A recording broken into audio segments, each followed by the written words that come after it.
Development Coordinator at West and South Stanley High School, and Talina Gooch, who is our Career Development Coordinator at North Stanley and Albemarle High School, and also Mickey Mooney, who is the Automotive Instructor at West Stanley High School. Last school year, Stanley County began one of the first pre-apprenticeship programs in the state of North Carolina based on our local labor market needs. As a part of the program, the students must take 3 automotive courses at West Stanley High School and then complete a 6-week rotation at each of the industry partners, Mr. Whitley, Mr. Burris, and also Napa Auto Parts. I would like to recognize the 2 students that completed the pre-apprenticeship program and are continuing their education at Central Piedmont Community College, tuition-free, while they continue to work at their sponsoring partners. Please help me to congratulate Hunter Morgan and Jared Simpson.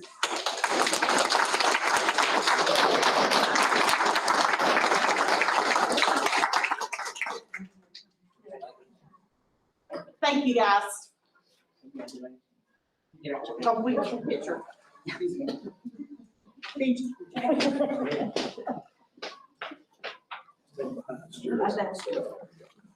Did you like to come up? Yep, Mickey. Yeah. Yeah, you took me. Yeah, you too, Mickey.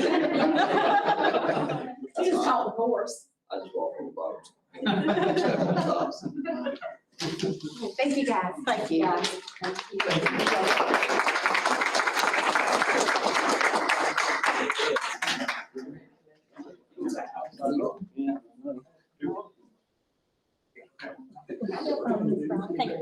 Thank you all for your time.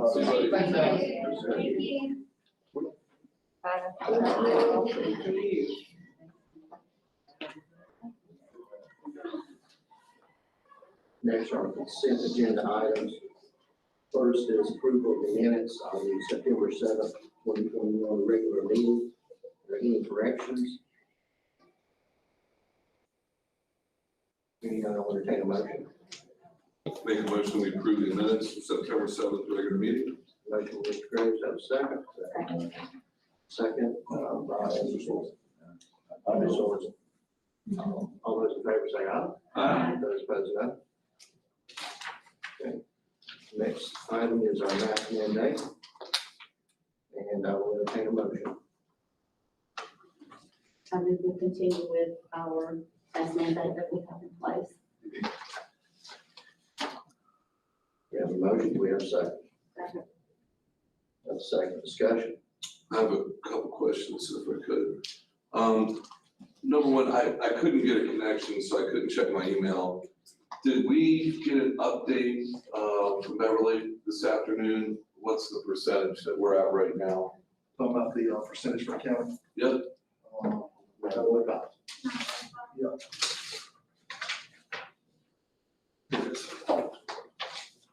Okay. Yeah, we're at 9.4 for North Carolina, and the Stanley County 14-day is 11. That's, Well, not the 11.2. and, What's the hold on, number? I'm giving you everything.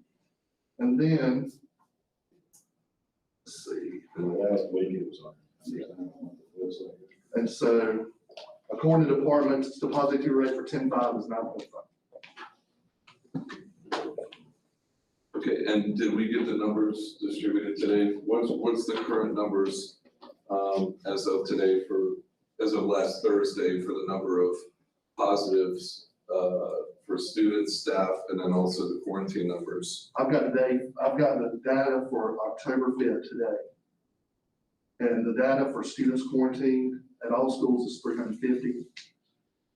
The data for staff quarantined at all schools is 16. The students positive for all schools is 1, and the staff positive is 0, and that is today's numbers. Is that the new positives or is that total positives right now?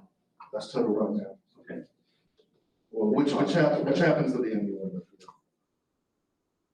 That So, is great. That is great. I mean, I saw you come in speaking, and so I just have to say that I feel good because we're continuing to come down, and it looks like we're really coming down, coming down, coming down. That was our goal. And it looks like it's coming down quickly. If that's what if I'm reading correctly here.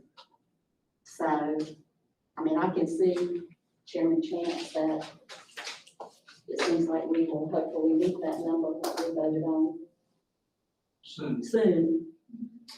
Thank you, Ms. Penny. Thank you. You're welcome. So as I see this now, we're at 0.01% or less in Stanley County. I'm assuming, Ms. Pennington, that's been a trend ever since we started taking measurements in the school system after the second week, is that correct? Right, and I'm unsure what you're referencing. The information that Dr. Dennis just shared is just a point in time today. So that is just data from today, Tuesday, October the 5th. I shared a report, I'm doing the weekly report as I did last year. Right, And I shared it out yesterday, I think it was. So you have that data. yeah, I just didn't print out a copy and I couldn't pull it up. I have it right here. Yeah, would you mind? No, not at all. All schools, this is the week of the 26th through the 2nd, so last week. Right. The number of students who had quarantines at some point during that week was 703. That was down approximately 150 from the week before. And the staff quarantines were 42. The positives that were reported during that week, we had 57 student positives and 4 staff positives. And again, that was a downward trend. That was cut in half from like the week before. I mean, that's just that's a week. Yes, ma'am. We're talking a week. Yes, ma'am.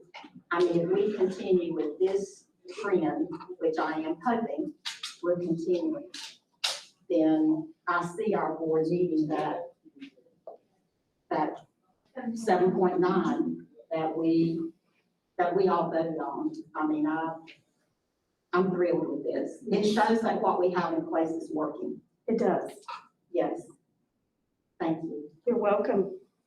So if the numbers, if we've seen a minus 56 drop in student positives and actually a 400% drop, and that's in staff positives, we went from 57 to 1. No, that's in a day. Today, That's one what Correct. I gave you was today. yes. It's just a Yeah, I thought day. that's how many, okay, so let me understand the numbers, because if I'm confused, that means probably at least 2 more people are confused.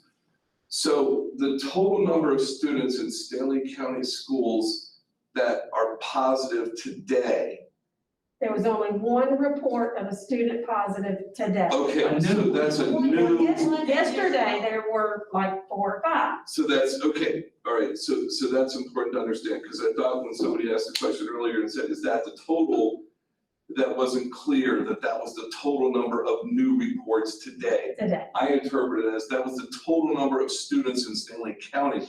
So right now, so the last week from the 22nd to the 2nd was 57, Correct. and then it was 4. So I'm curious, because this is a substantial drop. It's a substantial drop in quarantines. It's a substantial drop in our numbers here. I'm not sure if we are headed in that direction. First of all, everybody knows my position. I don't think there's a correlation between what's happening in the community and the county. Maybe somebody can pull those numbers up.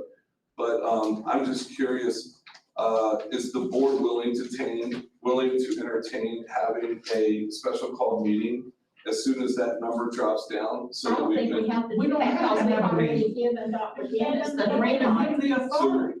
He has the authority to go and do it. So it's, well, but we also have, how many days does We that? have to maintain that 7.9 for 2 weeks. That's what we voted on. Okay, well then, what I'd like to do is make an amendment that we adjust that number and we don't require the 2-week period under that 7.9.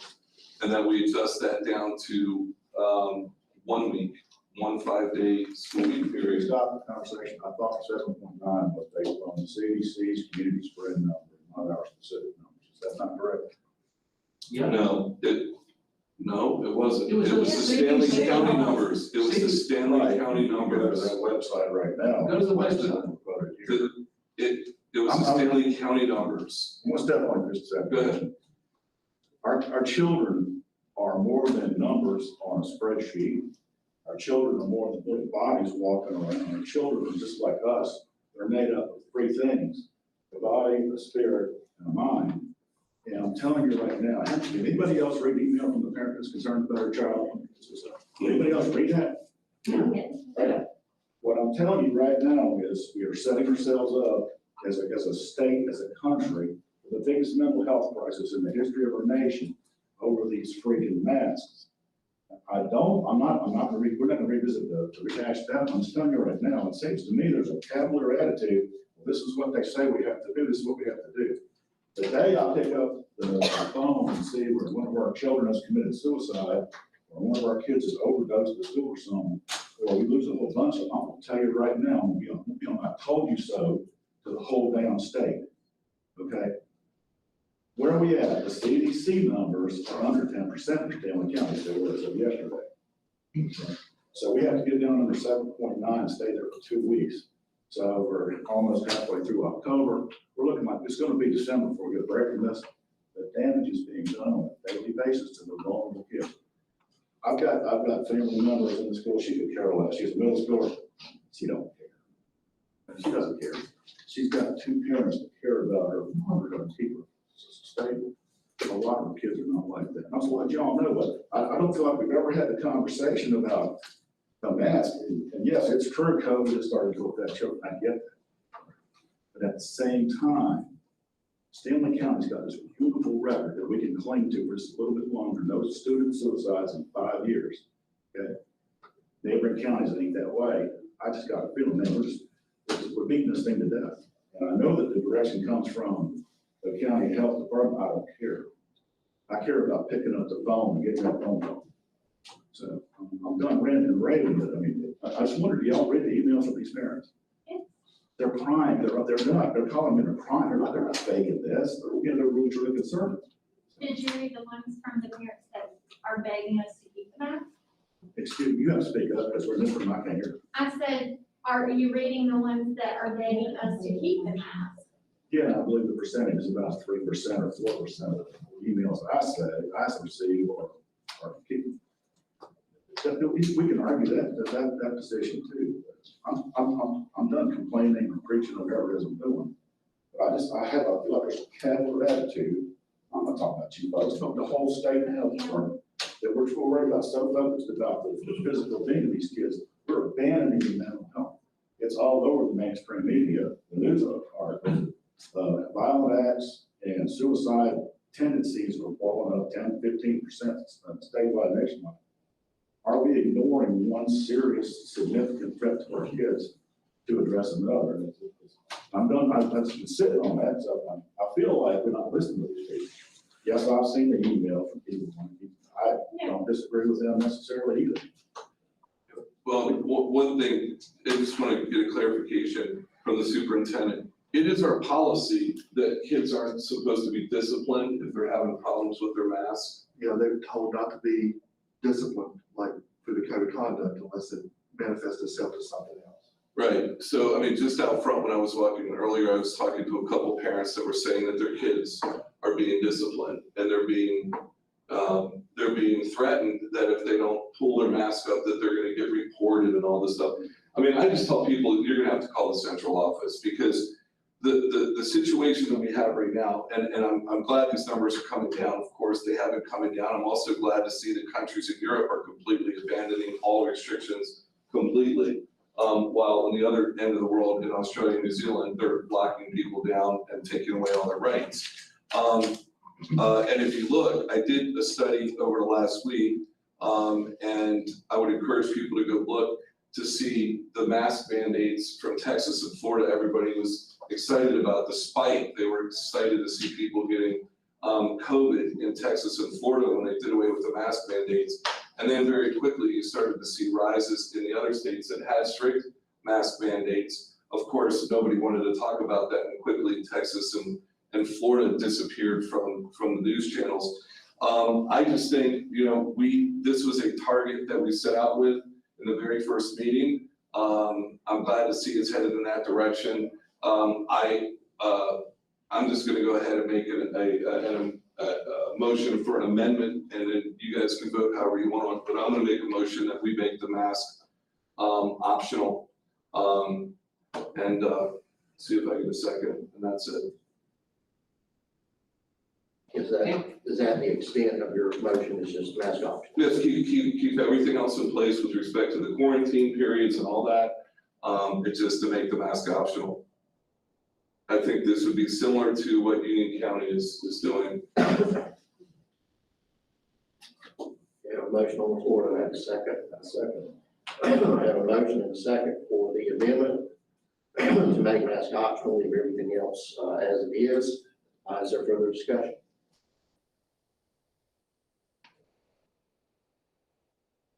Further discussion? I've got some discussion on it. These people, if they're having psychiatric issues with it, anxiety issues, they can get a note from their physician, and they don't have to wear their mask in school.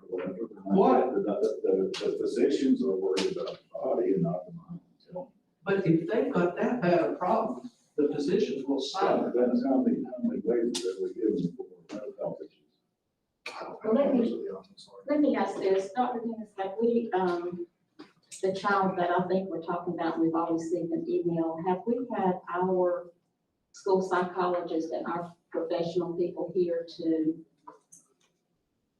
I meet think with this child? if we're talking about an individual child, I think we need to have. See a closed session. Okay, okay. Any further discussion? Hearing none, all those in favor of the amendment to the current mandate, say aye. Aye. And those opposed, no. No. And the amendment is defeated. So we can go back to the original motion on the mask mandate to remain as currently in place. Any further discussion? I have I one think thing. you're gonna apologize. This is where I come from. Kids always want to be kids. Saying that they can, that's the same thing. Correct, Mark? I said, I You think they're voted gonna, not to amend it, so therefore it will remain as is, so we need to take an official vote. Yep. Yes. You have to take a vote. All right, so all those, Wait, sorry, you gonna ask for some more discussion? I have Sure. something to say. I'm sorry, I thought it was for. Now, I have something to say that, and this is in defense, I believe, of our teachers. And that is that, we may have some students that maybe want to refuse to wear a mask. But if we have teachers that are doing what we have asked as a board, and then to me, that is showing disrespect to the teacher. That also is probably disrupting a classroom so that learning can take place. So I just wanted to say that, when we have parents that they say, I support our teachers, I support our teachers, I support our teachers. If you truly support our teachers, then show that you support them. I mean, in other words, sometimes you might have to speak with your child about, we may have to wear this mask a little bit longer, but don't disrespect your teacher if your teacher is asking you, pull your mask up or whatever. Yeah. That's the thing this is what's bothering me, is our teachers are doing what our teachers do and our teachers teach.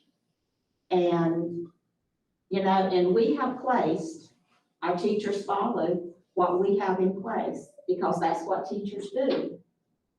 So I'm just asking parents, or if there's any child or whatever out there that if a teacher asks you a couple different times or whatever, pull your mask up, let's get on with our lesson, then do that out of respect for your teacher, out of respect for your peers, so that learning can take place in that classroom.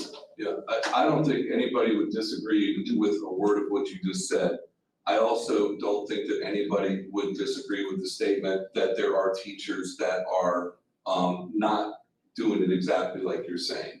And those individuals need to be dealt with by administration. And the parents, if there is a situation that they're concerned about where they feel it doesn't fall into that particular scenario that you just outlined, need to bring it to the attention of the principal. And if it's not dealt with adequately, they need to bring it to the central office so that it can be dealt with, because you're absolutely right. And I know for a fact that I get reports back from parents who appreciate the teachers, who are flexible and nice and encouraging the students, many of whom have struggled with the mask, and they're helping them through it. So there are definitely more hero stories than zero stories, but there's some zeros out there that need to get dealt with.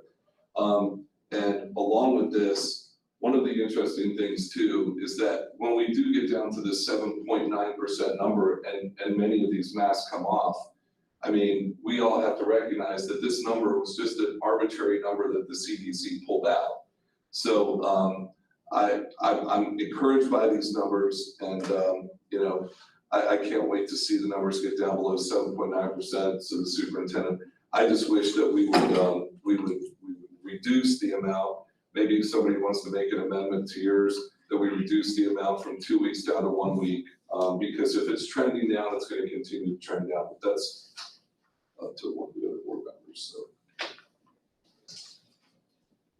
thank you. Any further discussion? Hearing none, all those in favor of the mandate as is, say aye. Aye. And those opposed? No. Bill, I didn't, what was your vote, Dad? What was your vote? No, sir. No, okay.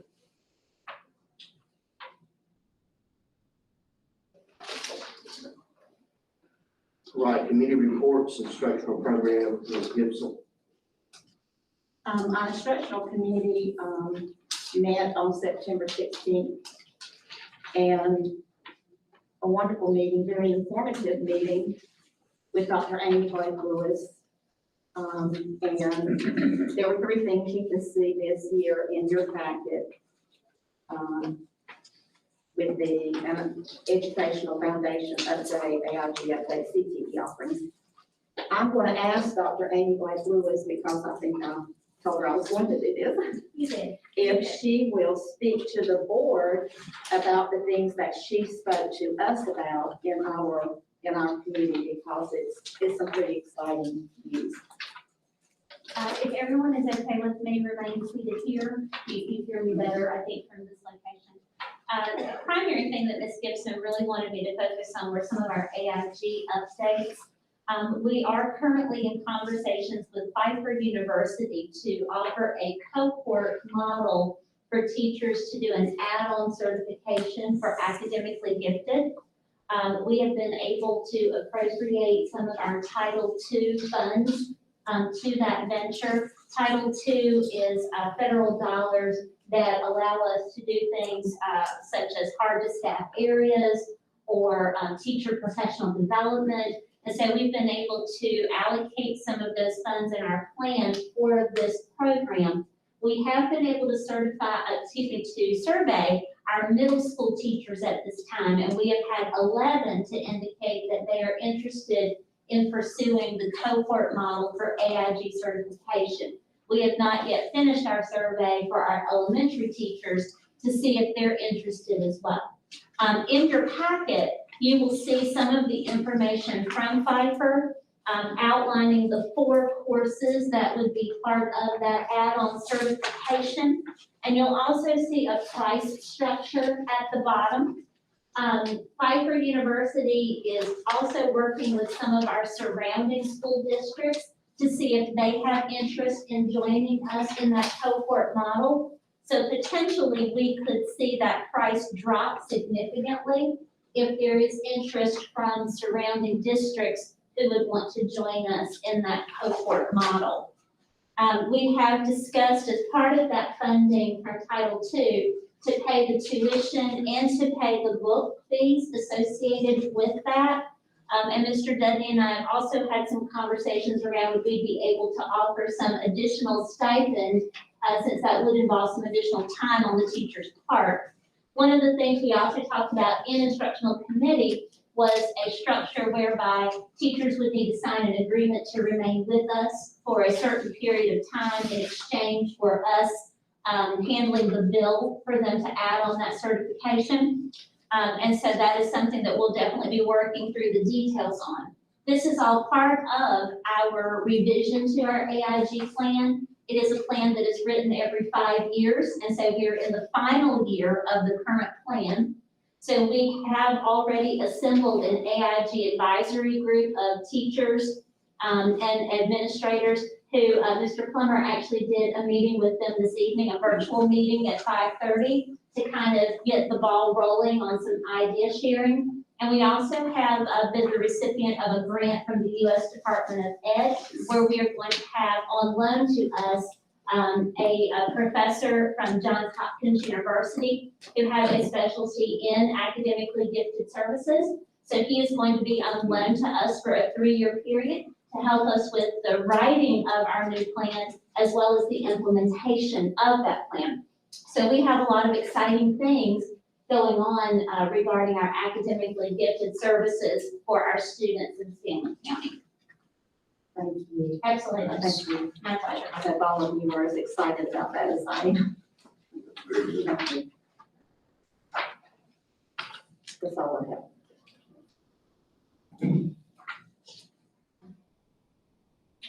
Okay, facilities, okay, I'm gonna pass over to Mr. Sorensen, who took helm of the committee in my absence, and I think we may also have a presentation. Yeah, we met with, Mr.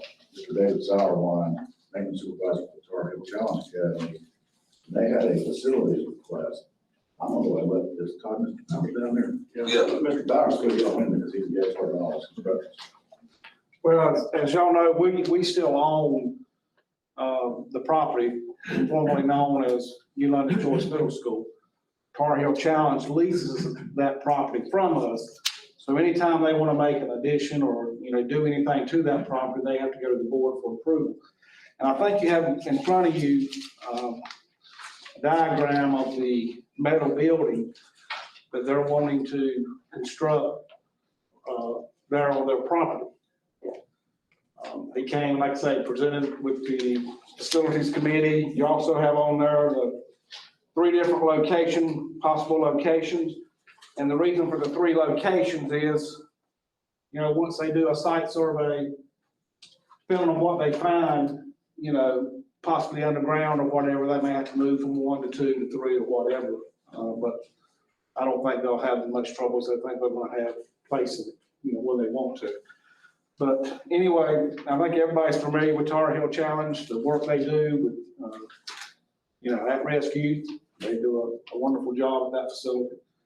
And so, the facilities committee or myself would be making a recommendation that you allow Tar Heel Challenge to construct a metal building on the property formerly known as New London Choice Middle School. comes out of committee. Doesn't require seconds or discussion about allowing this. What's their timeframe? It's like everything else right now. They're scared to, Right, they have not done anything waiting on us to give approval. right. And as soon as we give them that, then they would start the site survey and, trying to locate the building. How I would say they would be at least out 20, 24 weeks. If everything's, like what I'm running into, it's just it'll take that long to get the building fabricated. Any more discussion? All those in favor of allowing Tar Heel Challenge to construct this building with all the bells and whistles taken care of first, say aye. Aye. And those opposed, no. Yes, thank you. Finance, Mr. Sorensen. No report, sir. Personnel, Ms. Johnson. Yes, sir, we had a meeting on September the 17th. Ms. Mabry, who is our child nutrition, we talked about, some bonuses for those, if she has some extra money that she can do that. We also talked about, our bus drivers, what we can do for them, and, also we're looking for speech language pathologies. That's it. So there's no action to be taken, this is for information, correct? Now, I'll give some context. There's an action right now, but, we have been able to, and you don't need to take action on this, just the way we structured, incentivized, people who are currently full-time certified employees, if they want to ride a bus, or excuse me, drive a bus for that matter, and get some extra money. But we are and will very soon have, for your approval or disapproval, whichever it may be, a structure that hopefully brings the pay increase closer, or brings it up closer to maybe that $15 range. So, that should come down shortly. As far as the bus, as far as the child nutrition goes, we have got some state monies that we're looking at how we can incentivize child nutrition. It'll probably be a one-time incentive, but, we're waiting on those monies to get dispersed as well, so we don't have them yet. Is that COVID fund? I mean, why does it take so long? Mr. Dudley was saying the beginning of 22, and it went in September of 23, so what's the, I mean, This is a special pot of money. okay, And it can be used, and it's just recently come up, and it can be used for pay. It's not a ton of money, but when I get the actual, when we get it in our possession, I'll let you guys know this is how much we have, and this is why our plan to use it is. But we wait till we get it in hand before we start making any promises or anything like that, because you know how, I mean, the same thing that happened today. I know Dr. Blake Lewis was in on a meeting. The funding and the way just funding uses can change overnight. So once we see it, once it's sitting in our coffers, then we'll make a recommendation. so how are we doing with our food service personnel? I mean, how are we doing with our numbers? We need more people. I mean, it is what it is. How many pathologists are we supposed to order? She signed several the other week. As a ballpark figure, we currently contract with probably no less than a dozen. And so that means that, we could use up to a dozen if we wanted to have them all in-house providing services. And it is more financially feasible to hire them as our employees because the contracting fee is sometimes nearly double what we would pay a person in-house. So, we're definitely short, but that's not uncommon across the state. But to answer your question also, she said, Dr. Holland said that we have enough to provide services for all the students as of. By contracting. That's correct. I knew that I'd done a contract last meeting, I'm sure she had gotten out that she could get that. May I go back to the food services again? Yes, ma'am. I guess just because I know that we all keep up with the news and what's happening across the whole country, but are we getting in the food that our children need? Are things changing about that? Well, you're having an issue with supply. And so what, Ms. Mabry's done a very good job is knowing what she needs now up front before it comes, or if it comes to a critical stage. So there are items that are unavailable. I know there were some packaging items we had to look at another route to get. And just a lot of it is because of the supply shortage. But right now, we're in good shape. And I think that's, a testament to her knowing that what she's going to need down the road before we get into bad shape. And there's really nothing we can do about it. So, she's been very, very much on top of what's going on as far as the product and what's available, what's not, and what she sees down the road not being available, that we can go ahead and get up front. But there's some perishable items that we could get in a bind with later on down the road that it's just going to be who gets it if it's available. Yes, ma'am. questions? Okay. Policy, Ms. Popple, and then you got something. Yes, I do. I'll first read the ones for final approval. We have one for approval after first read, and then we have a long list of ones to be rescinded. So the policies for final approval tonight are policy 3400, evaluation of student progress, 3405, students at risk of academic failure, 3410, testing and assessment program, 3430, school improvement plan, new policy 3431, conflict resolution, 3440, recognizing excellence, 3450, class ranking, 3510, religious-based exemption from school programs, 3515, religion in the schools, 3515-R, religion in the schools, 3520, special education programs, rights of students with disabilities, 3530, citizenship and character education, 3540, comprehensive health education program, new policy 3567/8307, Title I, comparability of services, 3610, counseling program, 3620, extracurricular activities and student organization, and 3640/5130, student voter registration, pre-registration are for final approval, and those were ones that were tabled from. So that came in the committee as well, correct? So is there any discussion on these policies for final approval? Which one? You say 2310?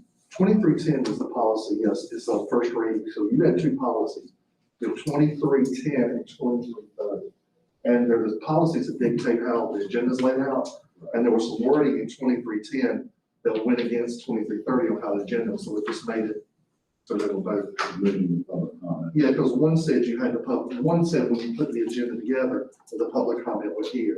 And this one said it went in the beginning, so you had one in the beginning, and one said That that. answers my question. Yeah, that's a good question. And how was that resolved? We just left it at the end, the way it said the agenda would be laid out. So we just changed two words about. If we're gonna go with our policy, we need to. And it, Yeah, it says it's what- yeah, and all of them have to be the same. Okay, so And let's is that go what we ahead. have for discussion too, or if we're voting tonight? 3515. 3515 Or, is for final approval tonight. and that 3450 or two, I just wanted to mention my perspective in those. 3450, is that no problem for you? 3450, yes. I don't have a problem with us losing salutatory value. I know we've had that conversation before. It was brought up in committee, and do you want to speak to kind of what you said during the meeting about class About ranking? Valsal. We're going to pre-legislative. Sure, I'll take this one. The good part, I can take advantage of that, we can move on. No, There was discussion about it during, we had discussion about it. Wasn't there, underlying reason or something? Yeah, I know the underlying reason in a district I was in, the way they changed it, I think it came up in our conversation as well.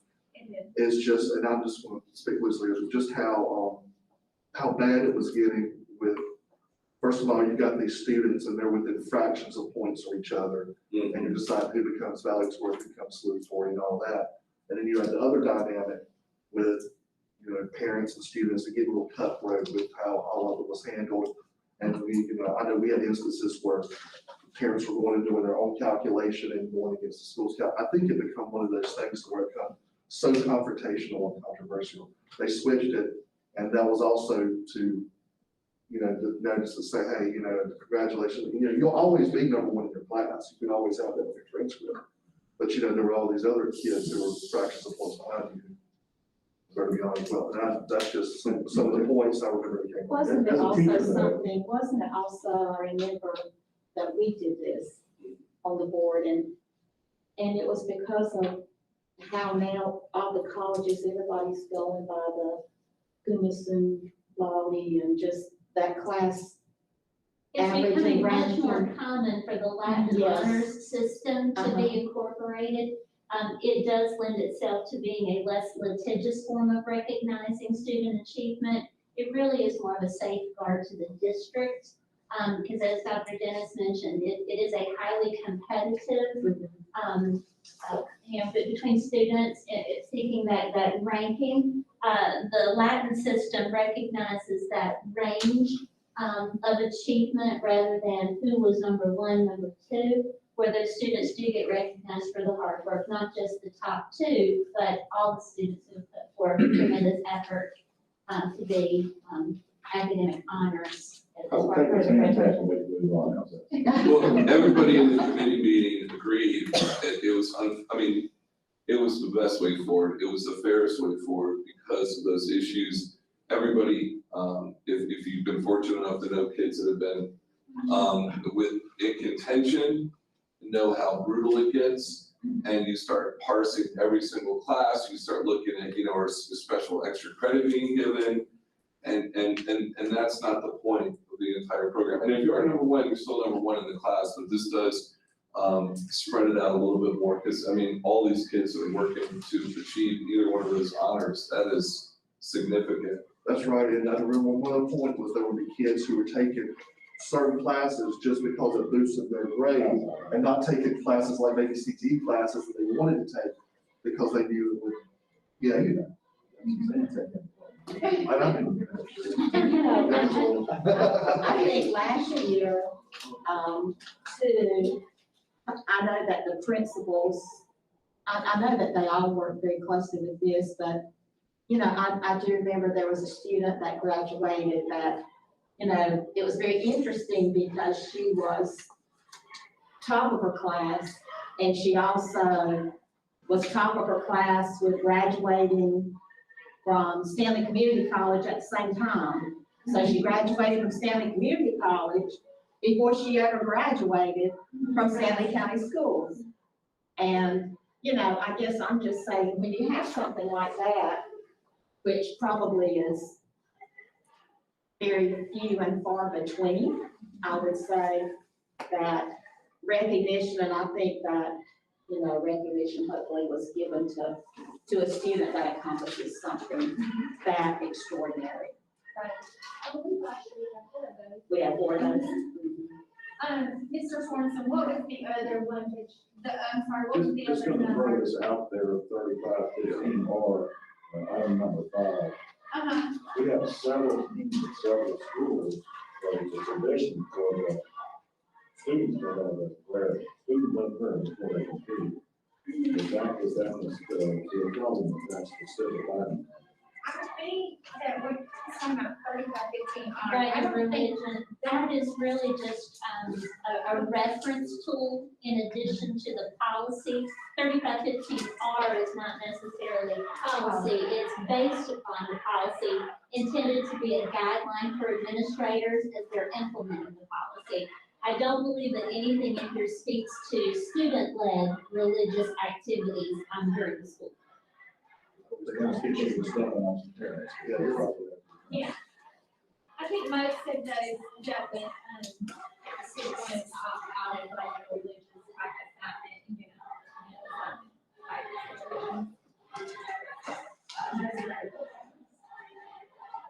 Well, I'm taking some of that.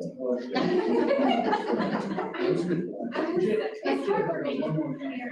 Yes, About the facilities, Mr. Bowers, on that future needs, we're gonna have to meet in the committee, maybe the board, down the road, what facilities we're gonna need. oh, yeah. With all our older buildings and stuff, in that light. That's correct, yes. And it would be great if we could do it in the next several months, or so we present it to the county administrator. Yeah, we should have a workshop, I'm gonna plan a workshop on that, because, if anybody's driven to the western end of the county in the last month, I didn't even recognize half of it, there's so many homes, it's unbelievable. Well, it's So, everywhere. It's Allen March, North Stanford, South. We're gonna have a problem. I don't know. I do have to have a motion to approve. Those need action. For policies for final, Yes. I make a motion, we approve the policies under consideration for final approval as previously read. Are you including in that also the approval and first read of policy 2310? Yes. Okay, all right, so we have a motion, we have a second. Second. A second, any further discussion? Hearing none, all those in favor say aye. Aye. Those opposed, no. I have a extended list, but I'll just get through real quick. You don't 25 want to do that. Yeah, I need to, okay. Unless somebody just. Anybody have any questions over any of those that are rescinded down here? Okay, thank you.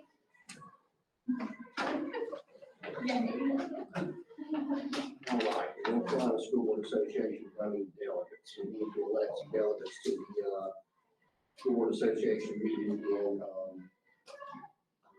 Greensboro. So,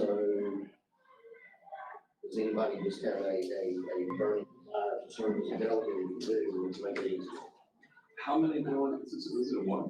4, Oh, it's 4? we can have up to 4, and we have one alternate. Are you going to that conference? Are you planning to go to that conference? Yeah, I want to, definitely.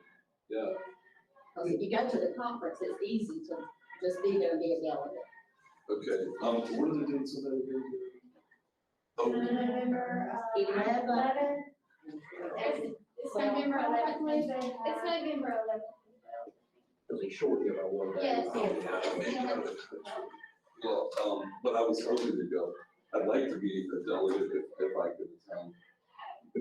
Alternate that way. Yeah, that'd be great, that'd be great.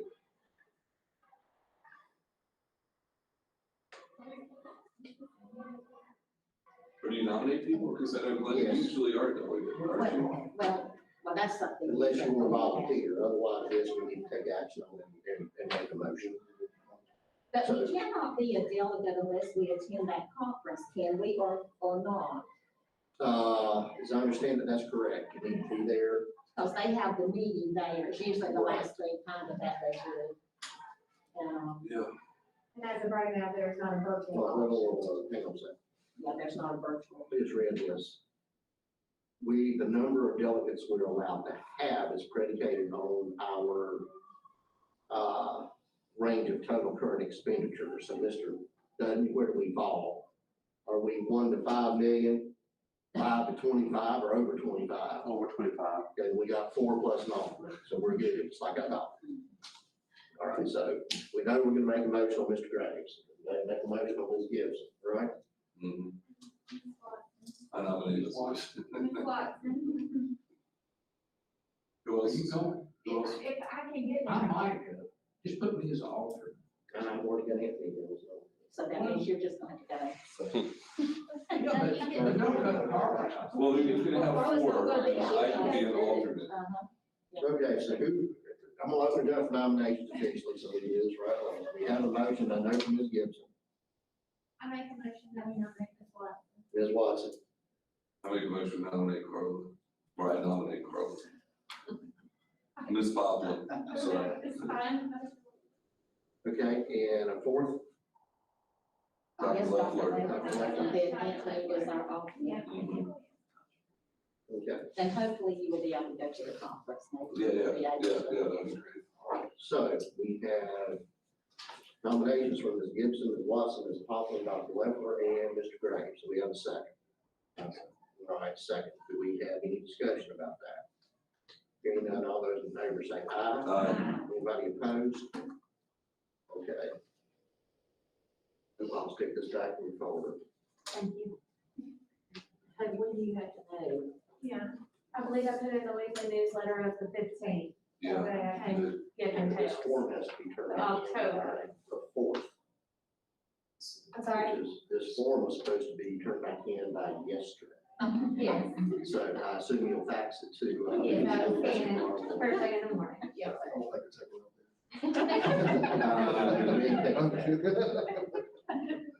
All right, Ms. Pennington and Ms. Manduka concerning the SC government bill.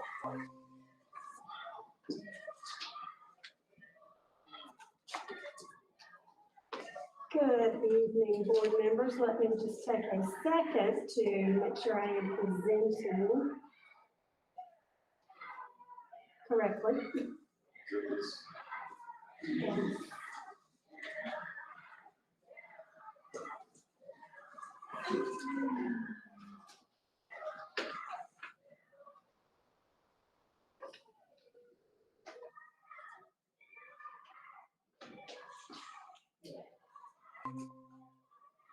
There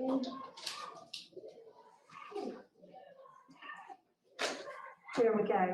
Good evening, and thank you for this opportunity to share our social, emotional, mental health plan with you this evening. I think you all know me. I have brought a very valuable member of my team to help me this evening. This is Ms. Samantha Manduka.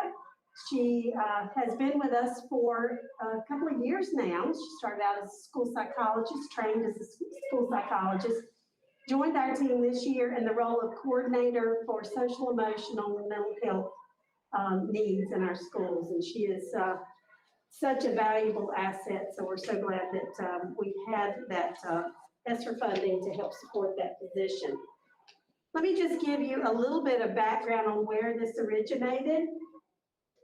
Last November, the state school board passed a policy requiring all public school units to adopt and implement a plan to promote student mental health and well-being and addressing and improving effectiveness of supports for mental health and social emotional health and substance abuse.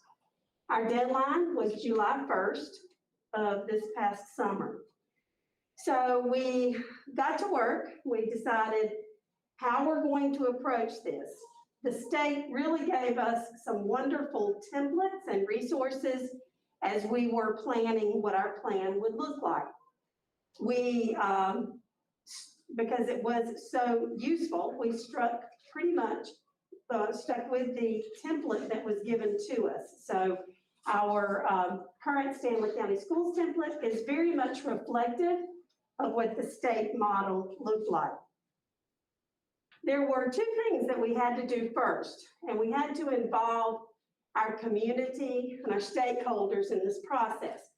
We had to answer the questions about why. Why do we need to address mental health and social emotional needs in our school system? I think you actually have been given a copy of the plan, so you see that right at front and center on that front page. And we also had to develop what is our vision, what is going to drive our work in this area. And we thought that the best group to kind of task with helping us develop our why statement and our vision was our School Health Advisory Council, called our SHAC. And the membership of the SHAC is quite extensive. We do have a board member who represents you on that group, and that's Ms. Belinda Gibson. So we appreciate her work with us.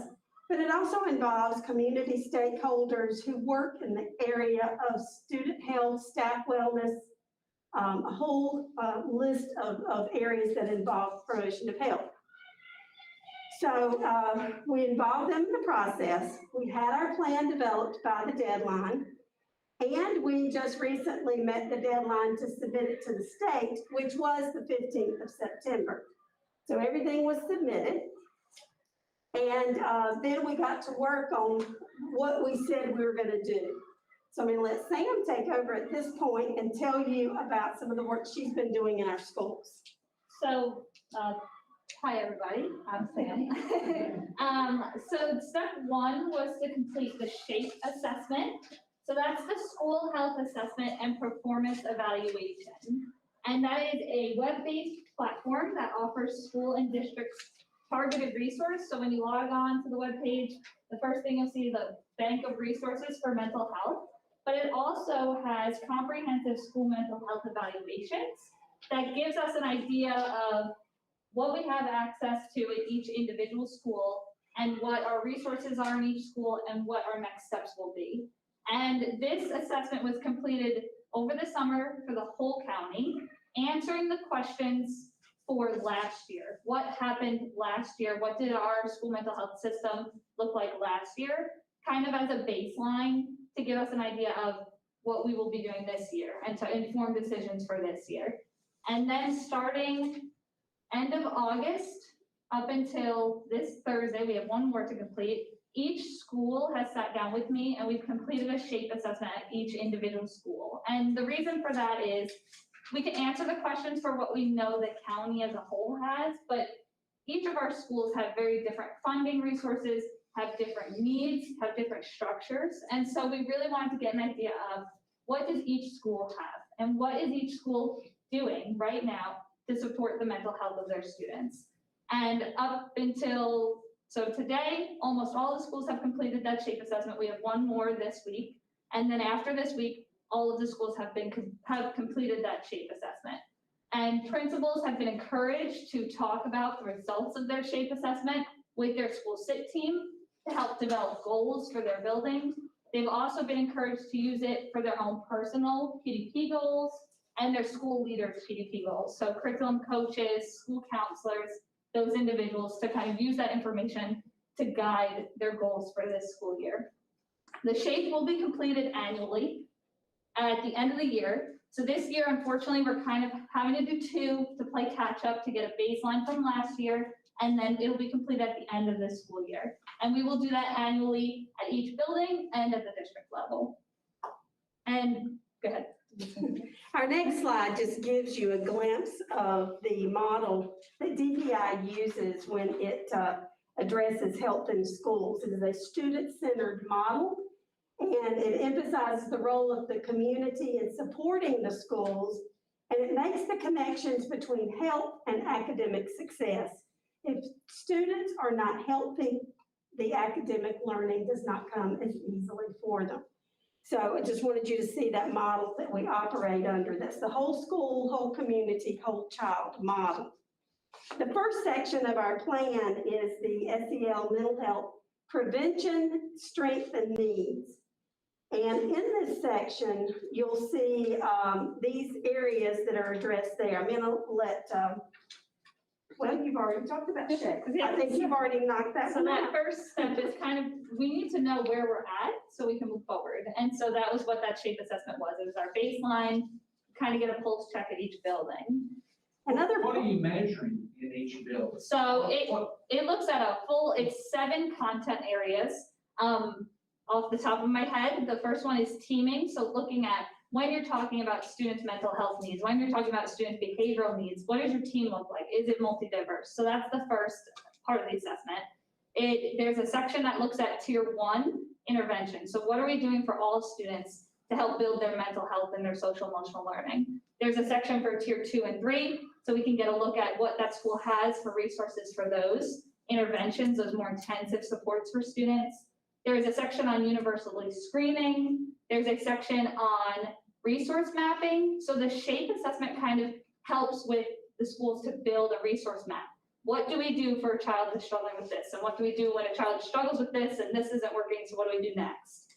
And then the last one, oh, I can't remember the last one. So what's kind of an example of that? That all sounds Yeah. great, but what is it? What are you doing? What are you looking for in the child? So we're not examining a child, we're looking at the whole building. We're looking at the Okay. process. So the questions are, when you meet for a child, who is on that team? And we answer to see how multi-diverse the team is. And do you include parents? Do you include community resources? And then some of the questions at the tier 1 level will be, what are you doing right now for all students? What are you providing for all students? So it looks at the building. What are the structures in place at the building level to help support our students? And as a teacher, you probably are sitting in, these. Yeah. As it pertains to a child or whatever, or on a teaming. And as a teacher, you're sitting in and, you know, trying to see what helps.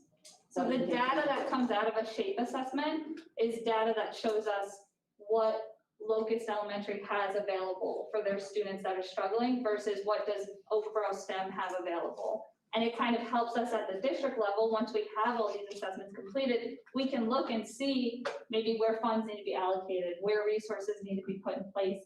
I'm seeing a huge need at the secondary level for tier 2 and 3 interventions for mental health and behavior, whereas the elementary schools, they've kind of had more training and more resources available to them, so they're working a little bit better with that tier 2, tier 3 capacity.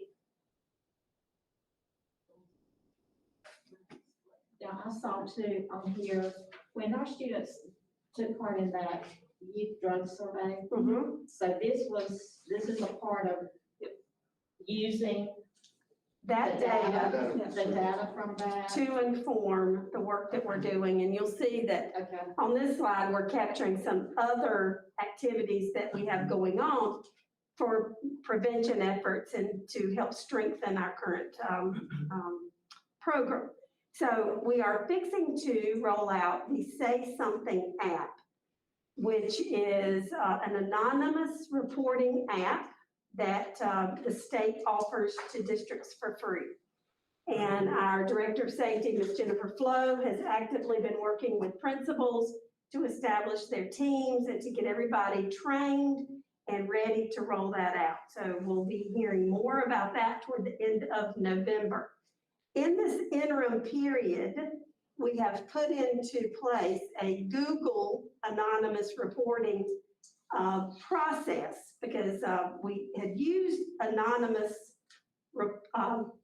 alerts, thank you, in the previous years. And that was a program that we had to pay for. And we decided over the summer that we're going to use what the state offers at no cost. And so in order to get things up and running, it's taking several months. And so we have those processes in place and available for parents, for community, for students to access a way to let administration, counselors know about issues that are happening in the schools. And that process has been busy the last several weeks, and it's working.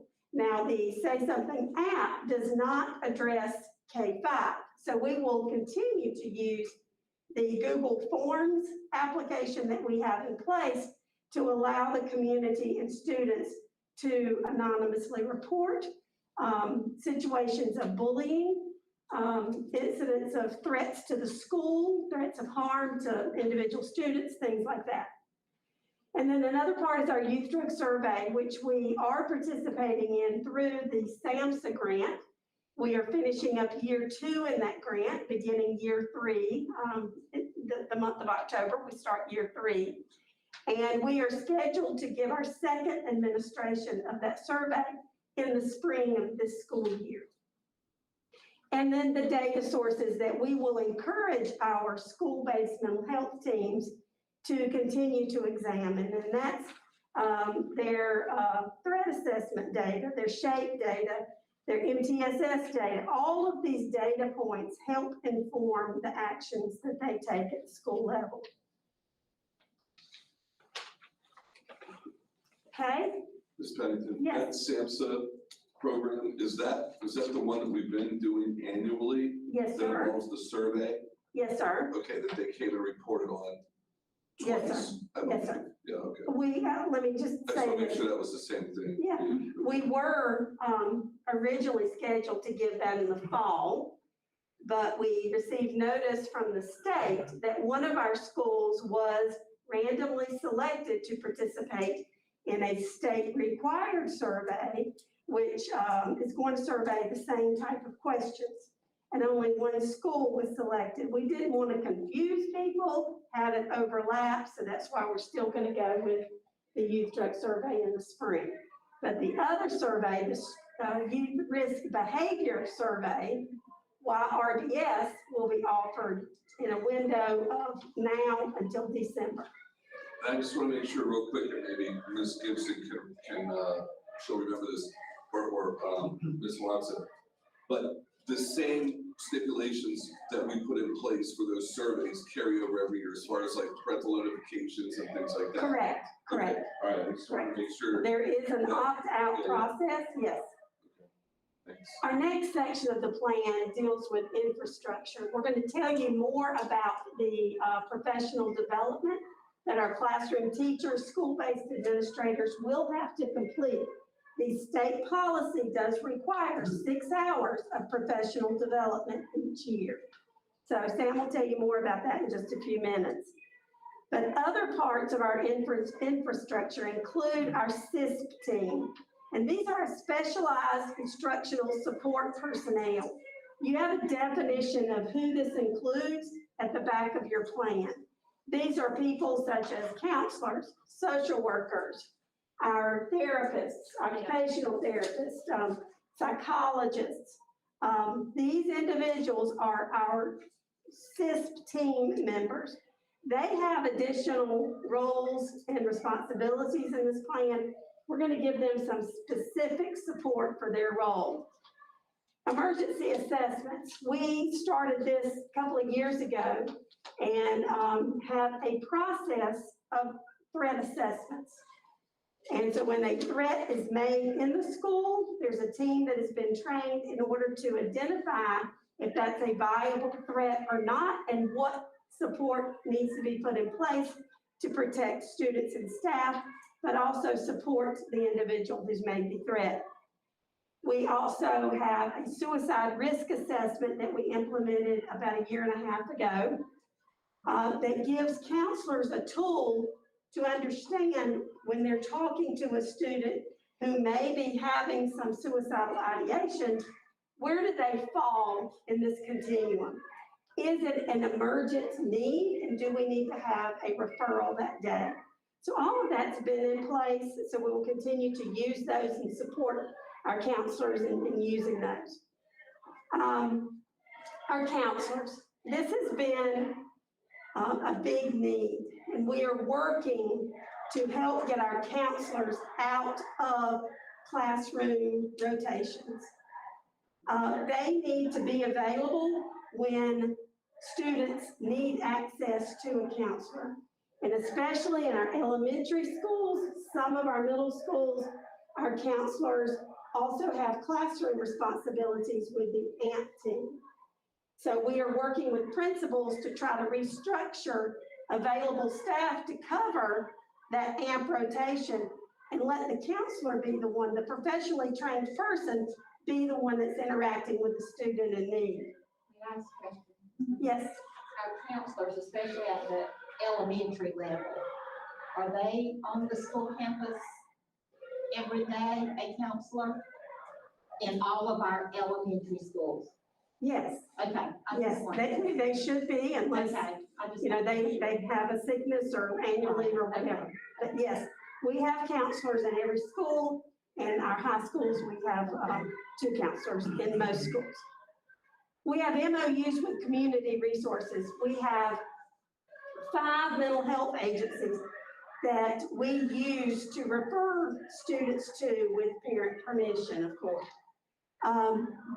They are very much involved in increasing the communication with the schools so that they're not doing one thing and our school counselors and our teachers don't know how to follow up appropriately with this particular student. Ms. Manduca has been very engaged with these agencies and helping bridge that gap. And I can finally say that we have a multidisciplinary kind of approach to that, you know, with the work that she's been able to do. And then the other thing is to hire a mental health SEL coordinator, which you have met this evening. And so the third section of our plan is the existing SEL and mental health prevention and initiatives. And so there are 4 different parts here. The first part is Botman Life Skills. So this is a life skills course that is taught grades 6 through 9, and it teaches about the prevention to reduce the risk of alcohol, tobacco, drug abuse, and violence, and it targets the major social and psychological factors that promote that initiation of substance use and other risky behaviors. So we're trying to, this is what we consider a tier 1 intervention. So we're trying to address the need before it happens, try to inform these students on their decisions before they make them, before they're in the situation where they have to make those, to kind of give them some more knowledge to make better life choices. And so that's the Botman Life Skills. That is going to be taught 6 through 9 countywide. Too Good for Drugs is at just our Restore schools. So that is East and Central Elementary School, and it's K through 5. And this is a framework of social emotional skills that develop, to help them develop goal setting, decision making, emotion management, and effective communication skills, in addition to peer pressure refusal, pro-social bonding, and conflict resolution skills. So Too Good for Drugs sounds like it focuses just on drugs, but it actually teaches them greater life skills, so that way they're more resilient to the efforts of peer pressure and things of that nature. Second step this year, I'm very excited for this. All of our elementary schools have access to second step this year, as well as Albemarle Middle School. Last year, only our Restore schools had it, and this year we were able to purchase it for all elementary schools. And second step is a research-based, teacher-informed, and classroom-tested program to promote social emotional development, safety, and well-being of children, early learning through grade 8. And second step is so important because it's taught in our classrooms, it's taught by our teachers or our school counselors, and it really builds on SEL and kind of pushing it into the academic room. So teaching teachers how to address SEL in the classroom, and it really aligns a lot with the academic needs, and it helps our students feel like their emotional needs are met, so that way when they're sitting down to learn reading, they can focus on the reading. And we all know that that's a huge part. If their social emotional needs are not being met, their basic needs are not being met, if they're hungry, if they don't feel safe, then they're not gonna learn. And so we wanna try to get those programs into the classroom where they can learn it, not some separate class, some separate thing, an elective. We want it to be in their classroom daily. And so that is second step. All three of these curriculums are aligned with the standard course of study for health in our schools. The two good for drugs, back to East and Central, is that just at those two schools because of some data from, or those just like? Because of the target of the grant itself, and they fund that curriculum for those schools because their target is to reduce substance abuse in the schools that they're working in. So those are just 5 schools in the Albemarle district. Thank you. Okay, And then the next section is building and aligning infrastructure and our PD with our plan. And so, like Ms. Pennington said, 6 hours are required annually by the state board policy. And the state board policy actually breaks up exactly what areas need to be covered.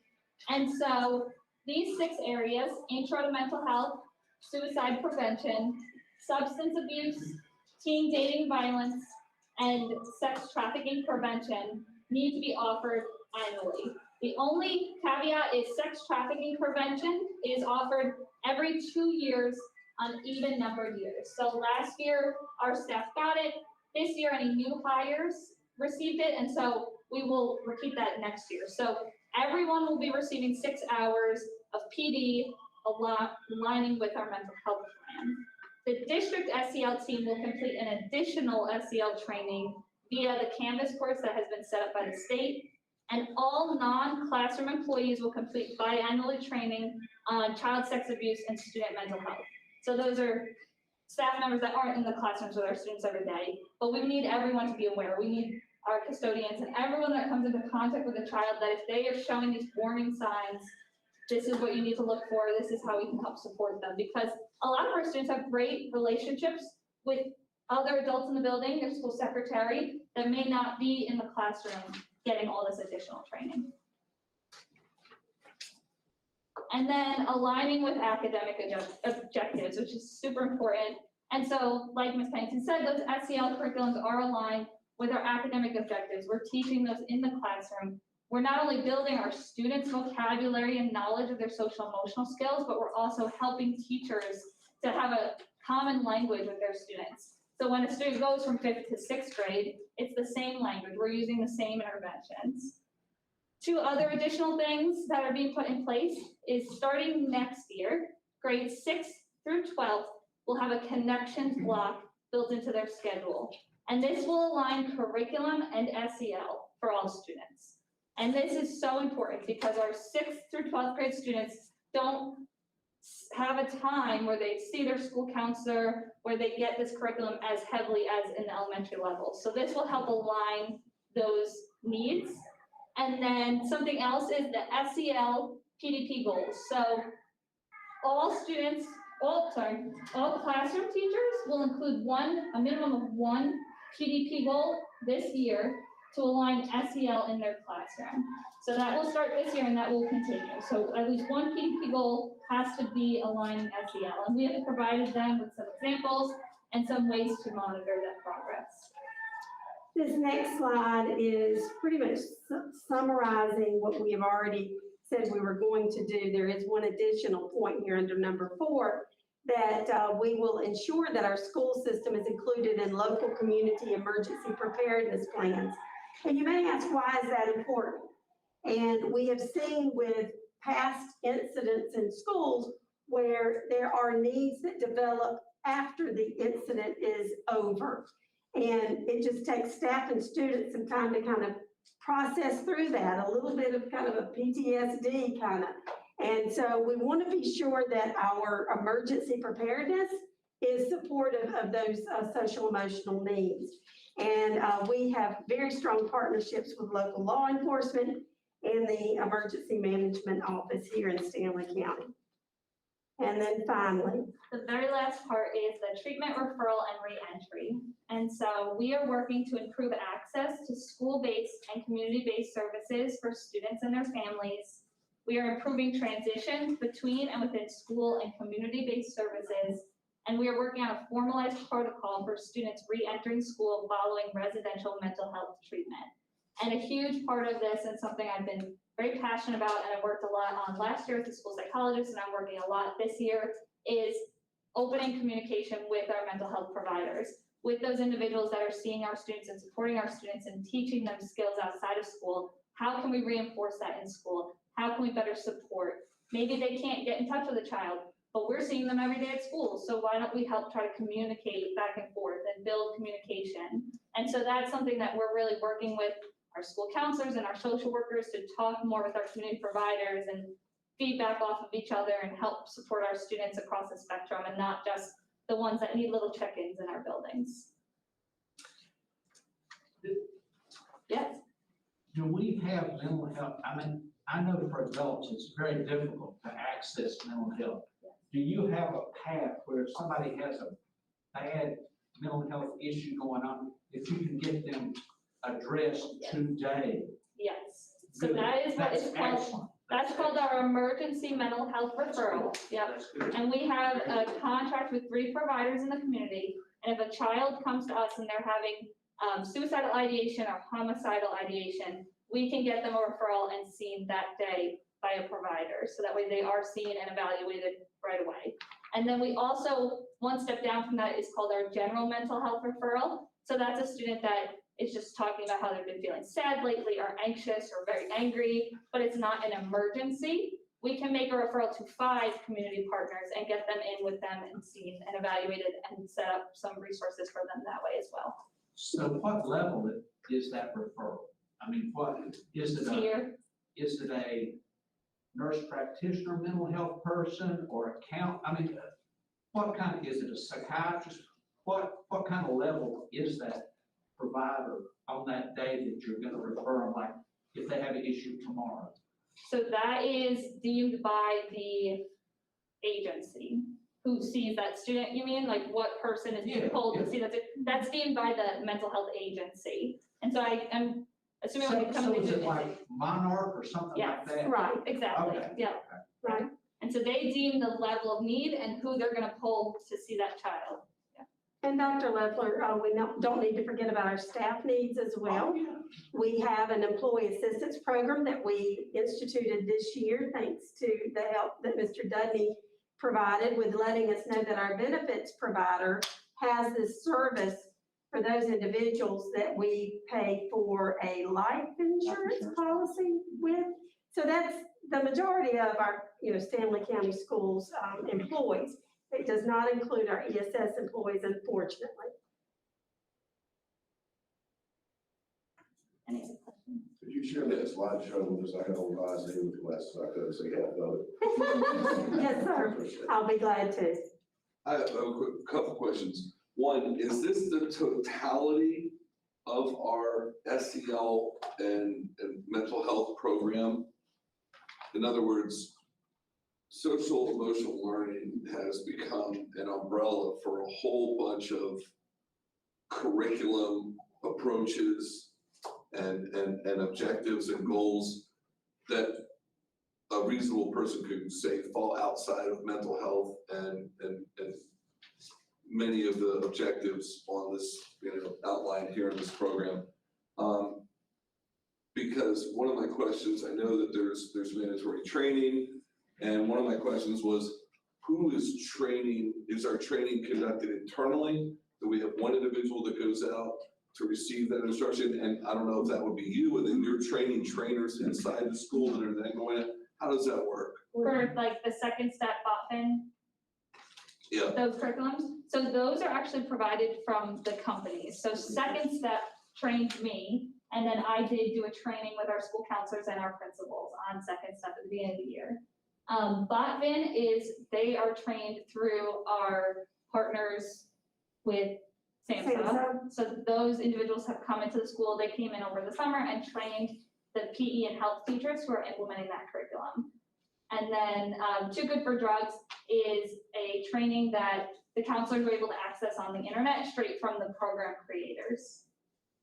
Now, the 6 hours of training is going to be primarily virtual, and we are going to be tracking it through our Safe Schools videos process that we currently use to make sure that we have compliance with the classroom teachers and the school administrators.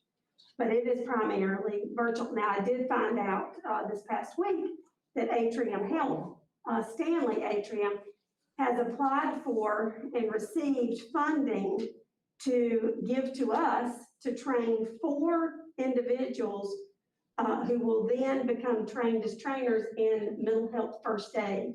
And then we will use those 4 individuals in our 4 districts to then train the classroom teachers in their area. and my last question is around the SHAPE app. So we're getting this for free from the state. Do they have access to the data that goes through that system? Is that part of a condition to have access to this for free? Or is this information contained purely within Stanley County Schools? It does not make it out into some state database, or it's certainly not sold or anything like that? Correct. Obviously, it'll be anonymous, but, so this is just, they've done it for the benefit of probably a lot of counties that didn't have the wherewithal to generate something like this on their own. Okay, and I'm assuming the committee provided feedback and helped them generate this. Okay, all right, I was curious about that things. That's great. Now, we do need action tonight, so we will need your approval on our plan. And then you will not have to approve again until 2025.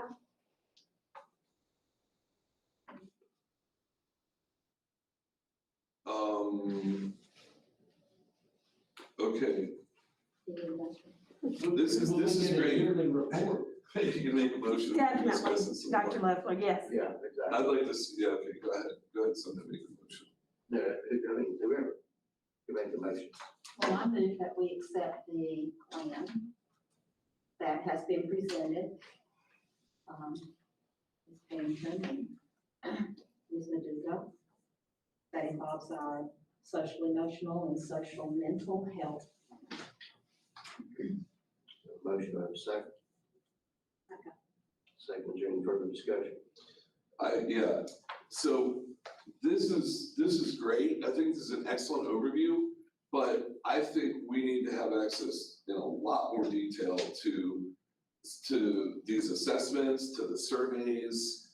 I mean, this is very comprehensive. And if we're not gonna review it again until 2025, I don't know the right mechanism on this. I don't know how, if this would fall under a committee, like the curriculum committee that where questions could be brought up by the committee and then addressed in it, because just there's so much here. I mean, I'm looking at stuff and I'm not sure how it all fits together. It is it's a very important topic, and it touches on all the different aspects of student care. So Mr. Krebs, we are more than happy to provide the information to you as frequently or as often as you would like. okay, and then if we, as a board, if a committee wanted to bring it to the board to ask for an adjustment on maybe a certain aspect of this, then that's how we would do it. Okay, thank you. I just have one quick question. The Too Good for Drugs,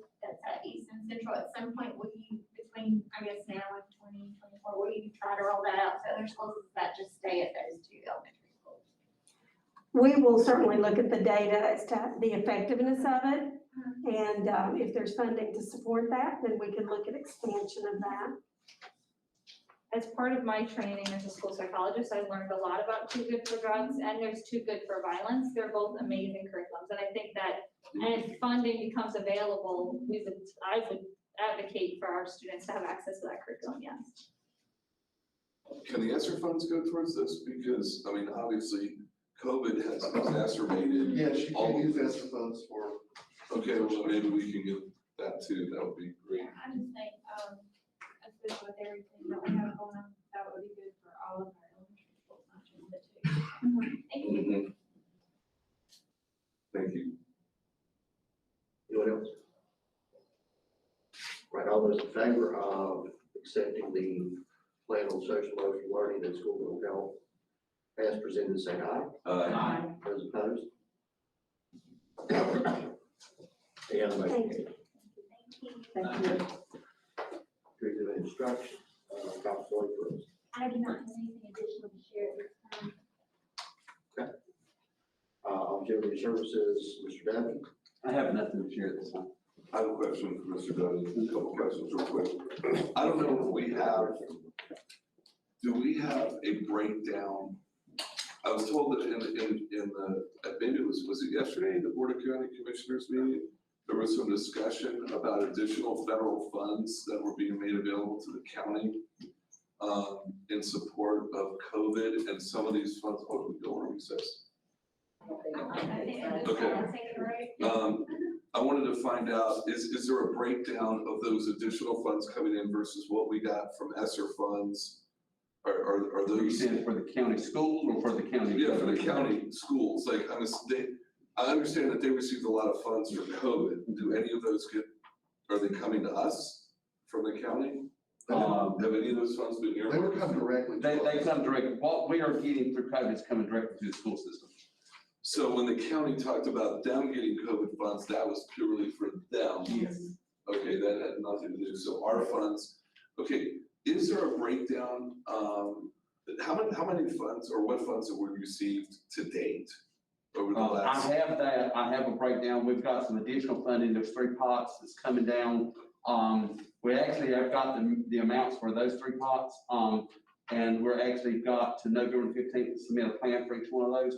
So I will update and get you a spreadsheet on all the COVID funds at this point in time. Okay, it would be nice, again, this is one of the great things that we could put out, when we have those types of reports and make that information available on the county website, so people can see how much we're getting and how we're spending that money as well. Mr. And- Graves, yeah. we do have the document that I shared with you all several months ago that outlined that first batch of ESSER 2 and 3 funds. That is posted on the district website. And was that all the funds, or was it? That was ESSER 2 and 3, which is PRC 171 and 181. Right, And there are 3 additional pots that we just received notice of this week. okay, So those are not reflected on that document. The- Okay, the one okay, I see. document- It's fairly up to date. That one's been on there for a while. Right. Yeah, when I heard about more funds coming in, I didn't know whether or not those. I have a spreadsheet that I've been keeping up with on that, and I've got the data for these 3 pots, and then I'll be glad to share it with any of y'all. No, I appreciate it. Go ahead and share with everybody if you don't mind. Stu. Yeah, no, that's great.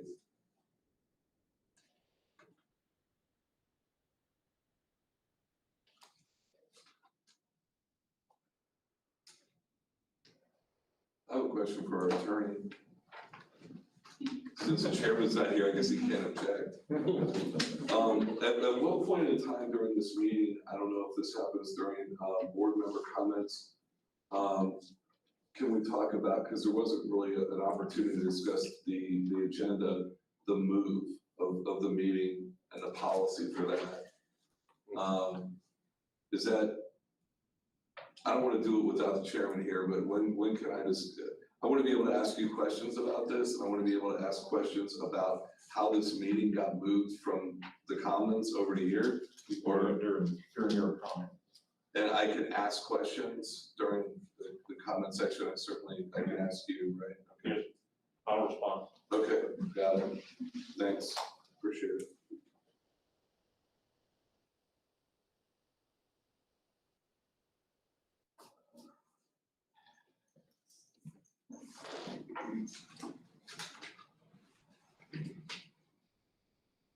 By the way, Ms. Pennington, you answered one of my, oh, she's gone. One of my questions I was, did, who are we hiring for the coordinator? So you answered that That's question. I have loved being at Stanley High School. I loved serving in the school psychologist role. The school psychologist role really pulls you in many directions, and mental health is a huge part of mine and something I really enjoy working with our students and working with our staff. And so when this position was offered, I jumped, and I'm very excited to be in this role and working with y'all and working with our students, continue to work with our students and our staff. So thank you for having me. Awesome, yeah. She does an outstanding job, and she's Thank you, very well Dr. respected across the district. Thank you. I'm talking about Ms. Benedict. Thank Beverly. Thank you. You're just far enough back there.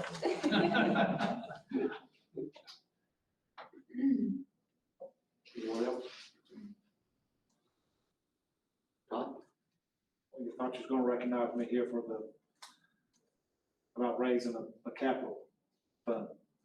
Oh, yes.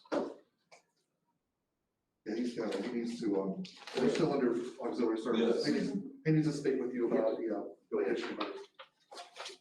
I just wanted to, when we put the capital budget together, it was said that anything above 10%, I was to come to you to get approval to do.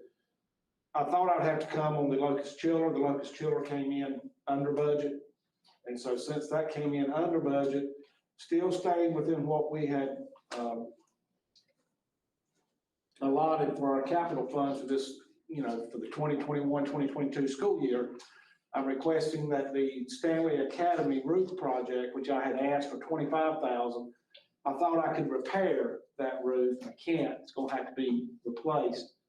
I'm asking that be increased to $90,000. We will be putting a foam roof on there, which is obviously the most economical choice, not necessarily maybe the best choice, but it will be a foam roof. That should finish out capital projects for this year. There really is, anything else that we see we have to do, we probably have to come back and pull out fund balance if we have anything else. So I'm just asking that you increase the line item for the Stanley Academy roof from $25,000 to $90,000. I make a motion. Motion. No, second. Second, Mr. Source. Question? Mr. Ballard, so does that take in both of those buildings there at Stanley Academy? We did the lower part there over the media center last year, the year before. And so, yes, this takes in both buildings really as far as, when you say both, but not the gym, no, I'm sorry. The gym has a metal roof. Also, that's. And we're still fine there. Now, we done some patching on it. Some of the coating was coming off and we put some coating on it last year, the year before. Years kind of run together for me. But we don't have an issue there right now. We'll just do complete the whole main building. We'll be good at the main building. Okay, you've heard the motion, and there's still a second. Any further discussion? Hearing none, all those in favor say aye. Aye. Those opposed, no. Thank you. Motion carries.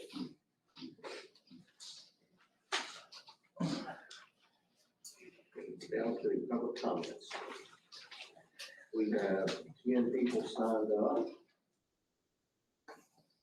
So the request will be either, it looks like there's all different types of topics. So there's not one that we could probably have and get a spokesperson for necessarily. So how do y'all want to handle this? What are the topics?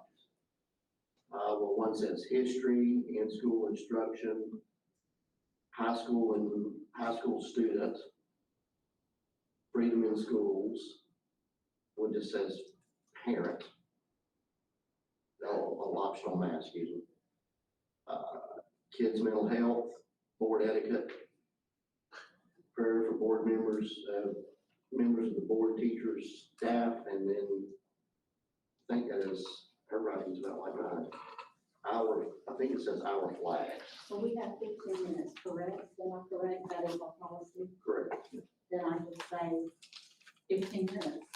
I mean, they get So 3 minutes 1.5 each. minutes each. Well, that's what they have to decide, do they want 1.5 minutes each? I mean, that's fine, with me. I mean, for 3 It's minutes. up to them. You have, 3 minutes. inquire. Step out. We'll take the list.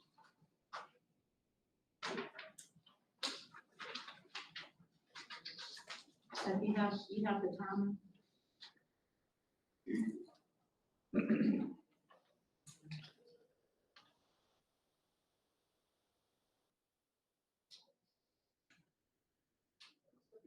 Something a lot of order here. No, it's not.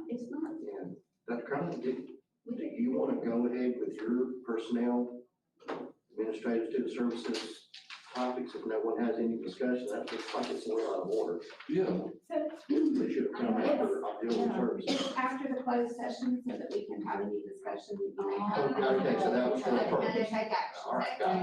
Okay, understand. Okay, so we'll got the next. That threw me off a little bit too. I remember looking at it, but I guess I'm so used to it being in the other spot that I didn't pick up.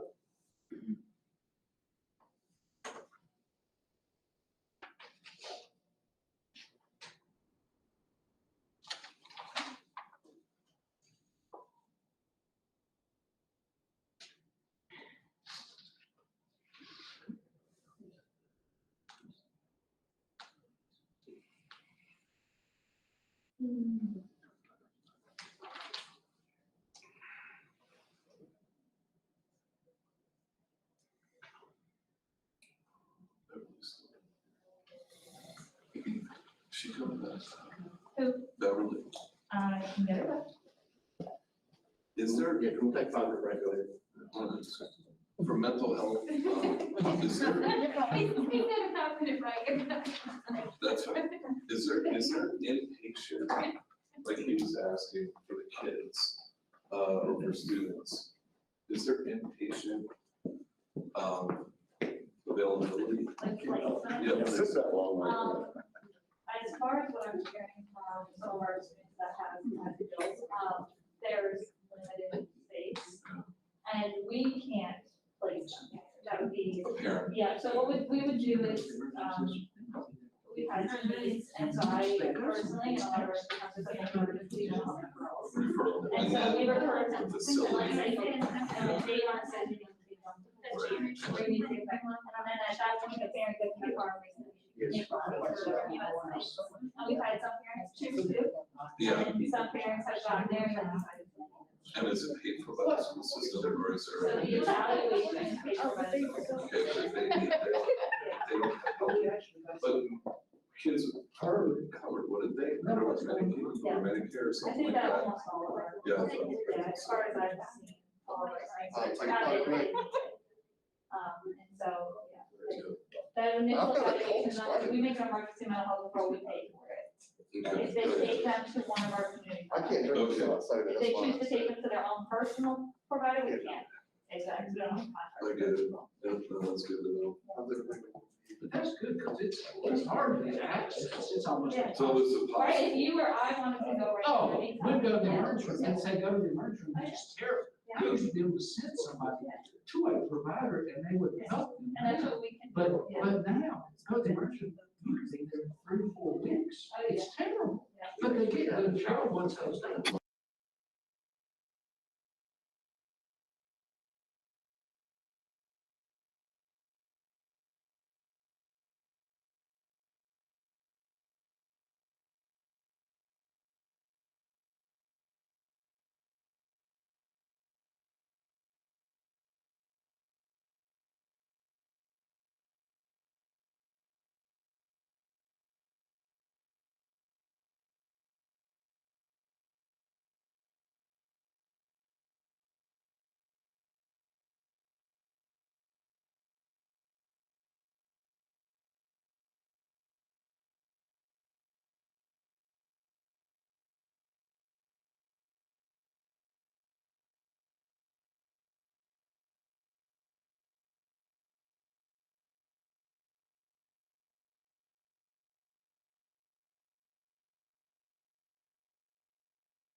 First speaker is Levi Green.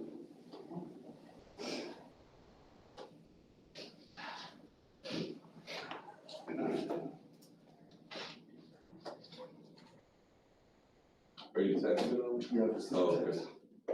Yes, sir.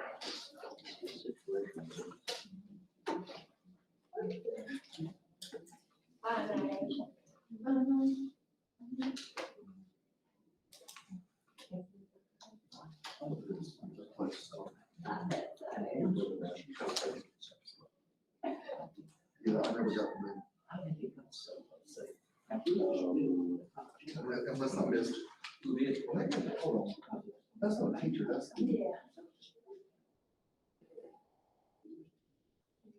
Sure.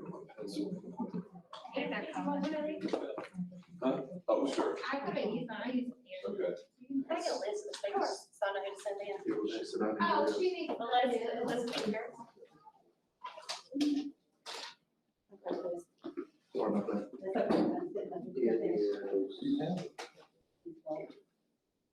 Do I need to take a picture of it so you have it? I'll get the- No, I think you will say it. If you do that, I'll put that in one.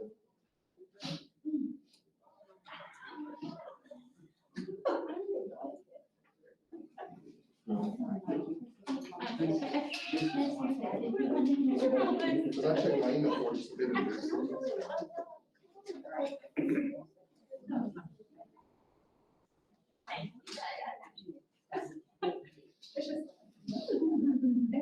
Okay, yeah, I definitely. can do that.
How dare you talk about disrespecting teachers when you just disrespected about 50 parents standing outside in the weather, waiting on you? My time will start now. My name is Levi Green. I will be discussing history. Beginning in the 3rd century BC, doctors believed all illnesses stemmed from an overabundance of blood. Hippocrates himself encouraged bloodletting as a treatment for virtually every ailment. Leeches and incisions with crude instruments were the preferred methods. In the 1700s, respected physicians extolled the virtues of bloodletting. When George Washington fell ill in 1799, I would appreciate it if you get off your phone. I'm speaking.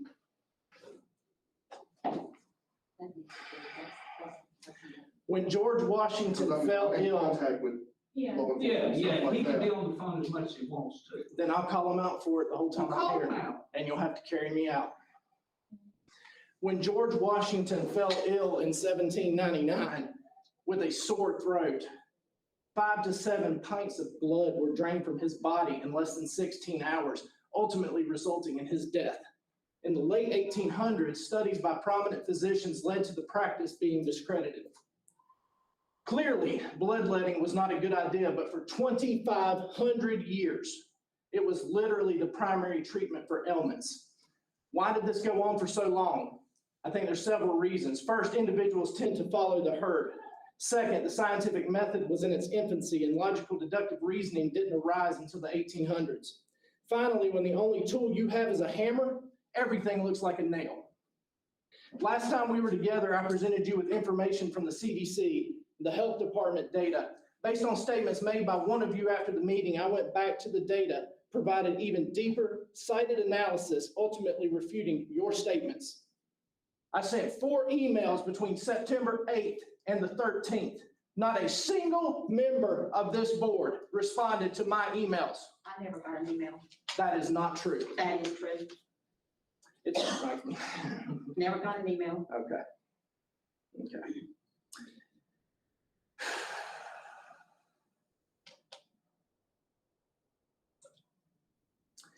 Nothing has changed in terms of COVID-19 for our kids.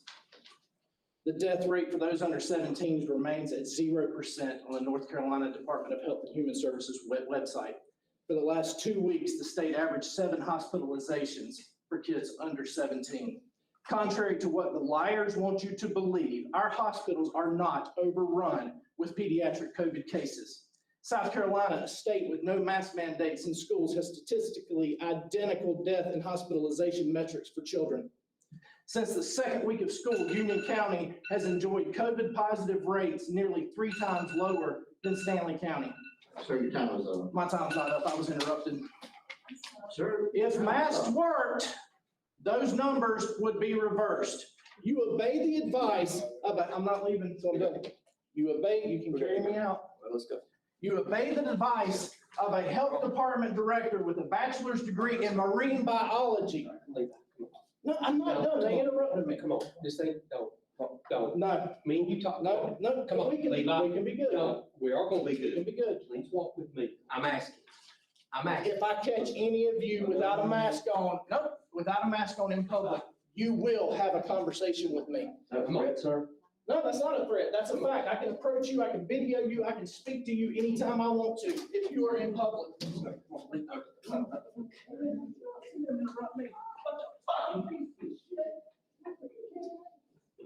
why we have a meeting.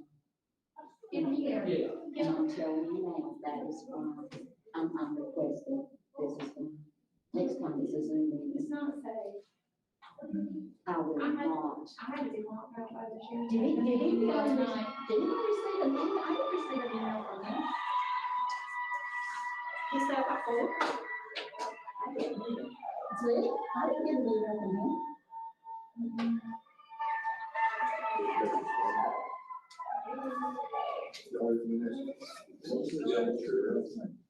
what's this person's name? Let me pull it real quick. I'll tell you. This is Lori Bill, this is a teacher, I think this is about something different. Oh, okay. This is not about masks, it's, lady from. Oh, I love Lori. I don't know if this is. I can't remember her name. That's how bad it is for me. Yeah, I was contacting. She's from West End Middle School. Yeah, she is awesome. Yeah, I have no idea what she's. You know. Yeah, Is that my second answer? Hey, everybody. I am Lori Bell. I teach at West Stanley Middle School. I am an AIG teacher there. This is my 21st year teaching, and I have 2 children that are middle school students in Stanley County schools. I have to tell you with not a lot of pride that one of my children received a demerit last week for talking too much. And when I first saw that demerit, the first thing that went through my head is, oh my gosh, after all this, we're right back to the way things were before. And y'all, my second thought was, praise God, after all this, we're right back to the way things were before. When he was sitting at home for 3 out of every 5 days last year, and that last quarter of the year before, there was nobody that could say, your boy is not paying attention. There was nobody that could say, your boy is jibber jabbering when he needs to be doing his science. There was nobody there for that. And now Mrs. Palmer has said, my son is not paying attention, and thank you, Jesus, for that. But not just thank you, Jesus. Thank you, school board, from the bottom of my heart, and district leaders, because Even when I've disagreed with you, don't hold it against me. I know I've been very vocal at times. Even when I have disagreed with you, you have had one steadfast value from the beginning, and that is our children need to be in school. And you have stood by that value. You have done what it has taken for our kids to be able to be in that classroom, socializing, growing, and learning. Anybody who understands knows that your mask policy is not about this piece of cloth. It is about having our children maximizing their time in that classroom. And I am very grateful for that. I have heard people in this room insulted. I have heard you called cowards. Nothing could be further from the truth. Nothing could be further from the truth. You have stood by your values in spite of all the noise in the background. And y'all, I admire that. You have taken your duties in your respective positions with integrity and focused on those core values that you share as a group, and our district is better for it. You have been brave in this place at cost to your own personal happiness, both in this room and outside of these walls. Most people probably have no idea what cost you've paid to stand your ground for our children. I just wanted you to know this night and every night that we support you and appreciate your work and dedication. And I hope you hear the applause sometimes over that criticism. Good evening.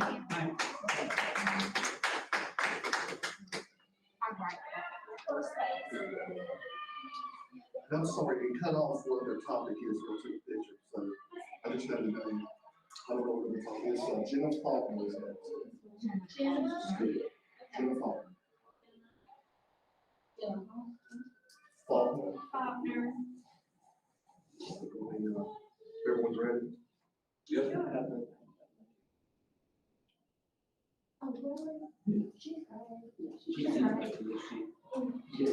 By the way, is Sean Red, is he nearby? Oh, he's up there.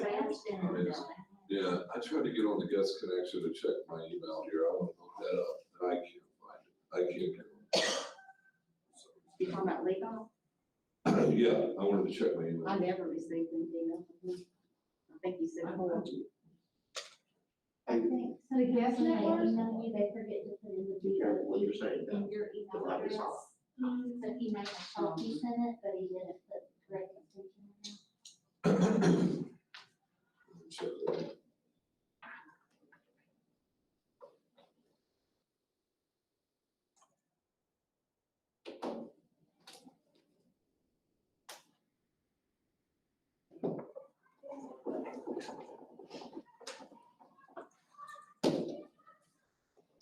Good afternoon, everybody. Would y'all be more comfortable if I had a mask on or off?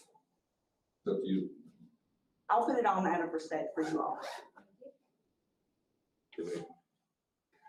My name is Jenna Faulkner. I am the student body president at South Stanley High School, and I came to you as a student to show my support and to be an incentive to you all that we really do care as students. And I wanted to reach my hand out to offer you all, if you have any concerns about the wants and the needs of the kids at South Stanley High School, I would be more than happy to speak with you about it or just email you anything you'd like if you want any updates on any of our programs. Many of you do have my email, at least 6 of you do, but if you don't have it and you want to write it down, it is jenfau757@student.stanleycountyschools.org. And if you need me, I am available at all times except sleeping hours, which would probably be from about midnight to 6 for me.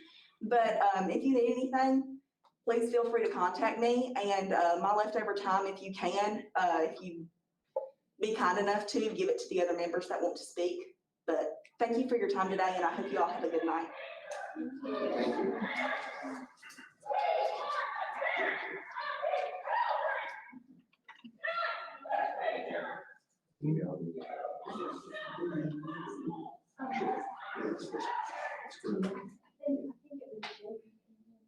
It's JENFAU757. and student.stanleycountyschool.org. JENFAU 757, that's what I got. StanleyCountySchools.org. She actually sent me that, although it's good. It's student, yeah, students is plural, Stanley County Schools. Big change. She says, email. Yeah, I responded to her back, Okay. some time ago, and she was concerned about the, county trips. All right, your next speaker is Leslie Honeycutt.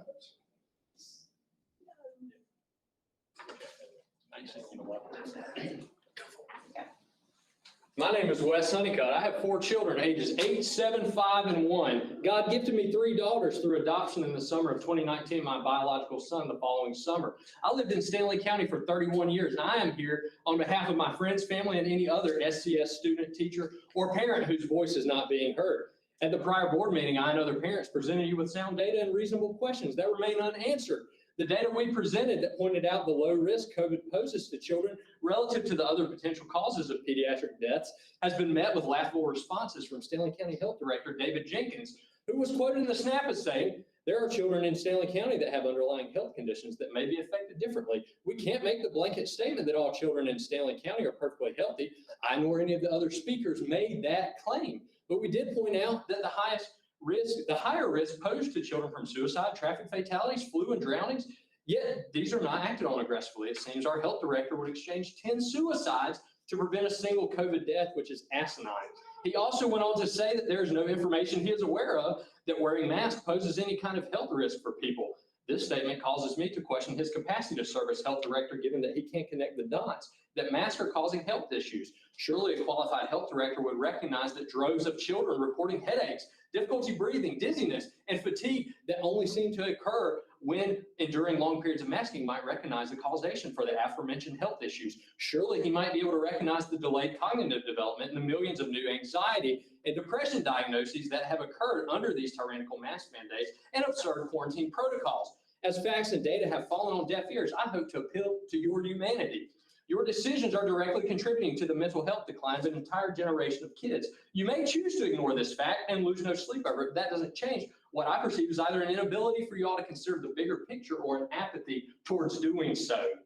I'm sounding the alarm, imploring you to do the right thing. What is right and what is comfortable are often in opposition with one another, and if the threat of legal action is all it takes to coerce your submission to the state, then we aren't free.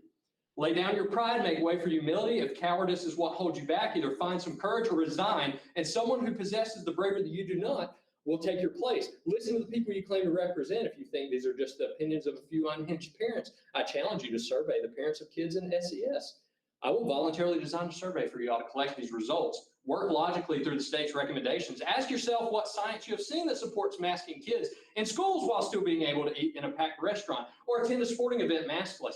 Ask yourself why the quarantine protocol allows for vaccinated kids to stay in school if they test positive for COVID, even though vaccinated individuals can still spread it. If you can't recall the science you have seen that supports these things, ask yourself why. Why is this being done to kids? Once you're unable to discern a rational answer to these questions, my sincere hope is that you all will finally take action.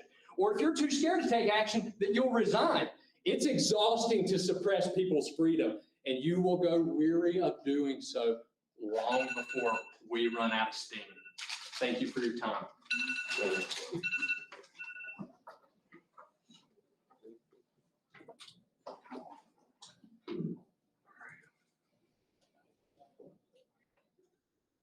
Last speaker is Missy Banfield.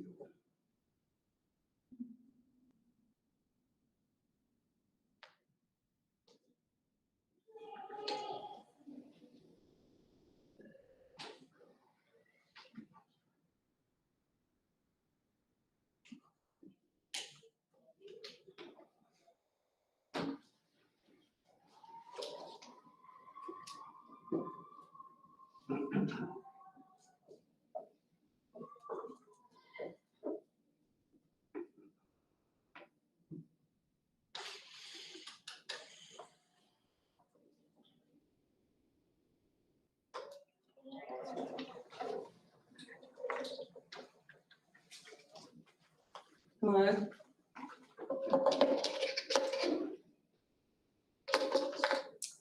My name is Missy Benfield, and I'm a law-abiding, tax-paying citizen of Stanley County. My husband and I, we have 6 children. 5 have already graduated from Stanley County schools. I have 1 that is in high school. I understand, as a pastor's wife of a large congregation in this community, what it means to be a leader. I also know what it means that you cannot possibly please everybody on every subject. So I commend you for what you did.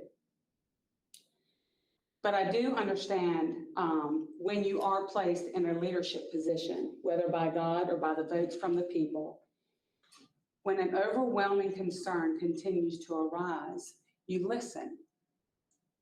We can learn. We're always learning.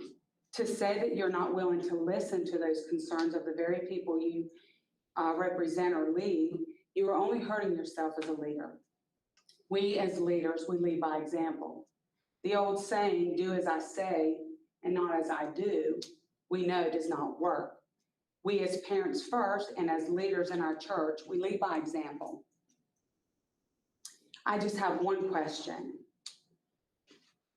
Do you, each school board member, do you abide by the very mandate that you have placed on our children when you are out in public? At all times. Do you wear a mask at all times? Our children see past and through our hypocrisies. And if you have children, you know that.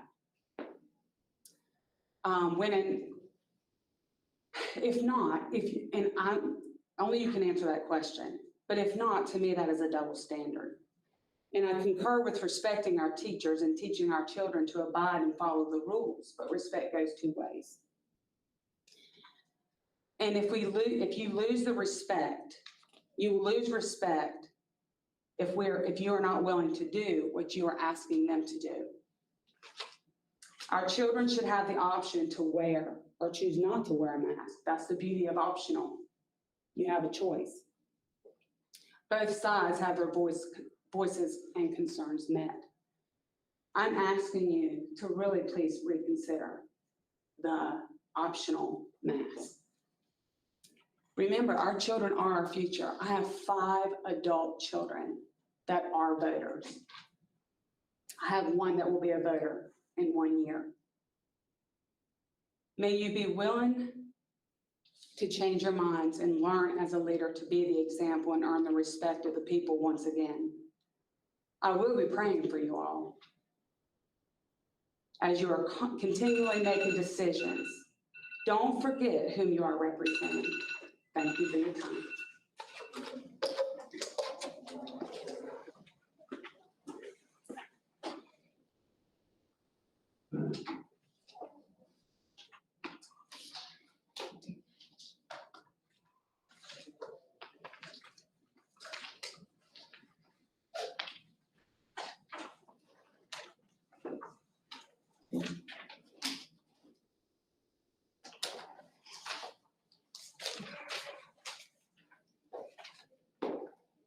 Superintendent's comments.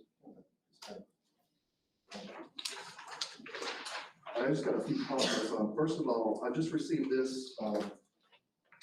This comes from the Superintendent's Association through the state. And I got this, it was maybe 2 hours before the meeting. So just let me read it and I'll take any questions for them. The revised Strong Schools Toolkit includes extended and modified quarantine exception, as well as an updated section on what we know about children and COVID, reflecting the latest information on the Delta variant. Importantly, the revised toolkit, extends the modified quarantine exception that was previously only applicable when the exposure was between mass students. It will now apply to all individuals, students, teachers, and staff in schools, as long as masking and other layered prevention strategies are in place. And of course, I'll be glad to forward that on to you later so you can read any more changes. So essentially what we had before was we had to wear, if the students both wore the mask, then no one would get quarantined. So they've extended that now to the staff and the family. So they're included in it. So may I ask this then, Dr. Dennis? I think that some teachers might have have some concerns. I know that they've got Friday coming up Yeah, okay. with their With their staff their development meetings, and, yeah. right, and so they're gonna be together at different areas. So now they understand what's in place. Yeah, I'll send, I will send a correspondence out, and let them know that what these new changes mean, and I'll try to articulate the best I can and how it helps them stay in the classroom as well. Because I know they do not want to end up being quarantined. Yes, ma'am. If there's no more questions, any more questions? I just want to be very clear, that means that two staff are both masked and one is positive, the other staff does not have to quarantine. As long as they don't have symptoms, that's correct. Yes, ma'am. Thank you. Good question. So you have my report. I won't go over that again. Please remember, this is Principals Month. Just as all our staff go through lots of principals, so just keep them in mind, and we can talk later about some things we maybe can do for our principals, during this month. Friday will be a remote day, like Ms. Gibson alluded to earlier, be a collaborative planning opportunity for our teachers. This is also Bullying Prevention Month. And just on another day, we had a college fair today out here in the Commons area. I think we had somewhere around 72 to 74 colleges and universities that showed up, some from way outside our area. And we had all of our, the ones interested, high school students were able to come through and meet with individual college and distance personnel and talk about their, interest in colleges and their interest in certain majors. And I expect them, Les, kids very well behaved, asked great questions. I got to walk around and I was very happy with the turnout and the way the event went. So it's a good event, one of my favorites. And that's all I have. Other comments? That's great. Thank you. Couple of things. First of all, congratulations to the students earlier that won the CTE, what's it called, the pre-apprenticeship. That was great. I know Ramsey Burris. I've known him since I moved to North Carolina over 20 years ago. He was a student of Stanley County Schools, and he's an amazing business owner, an employer in the county. I know he's been involved with the school system for a while, and his wife was an employee of the school system for many years. Maybe she still is. I'm not sure, but so I'm glad that he and Chad Whitley have been actively involved in that program. I think they will be great mentors for the students, and so I'm excited to see how that program expands. I wanted to quickly thank the folks that came and commented earlier tonight, and Levi Green, Lori Bell, and Jenna Faulkner.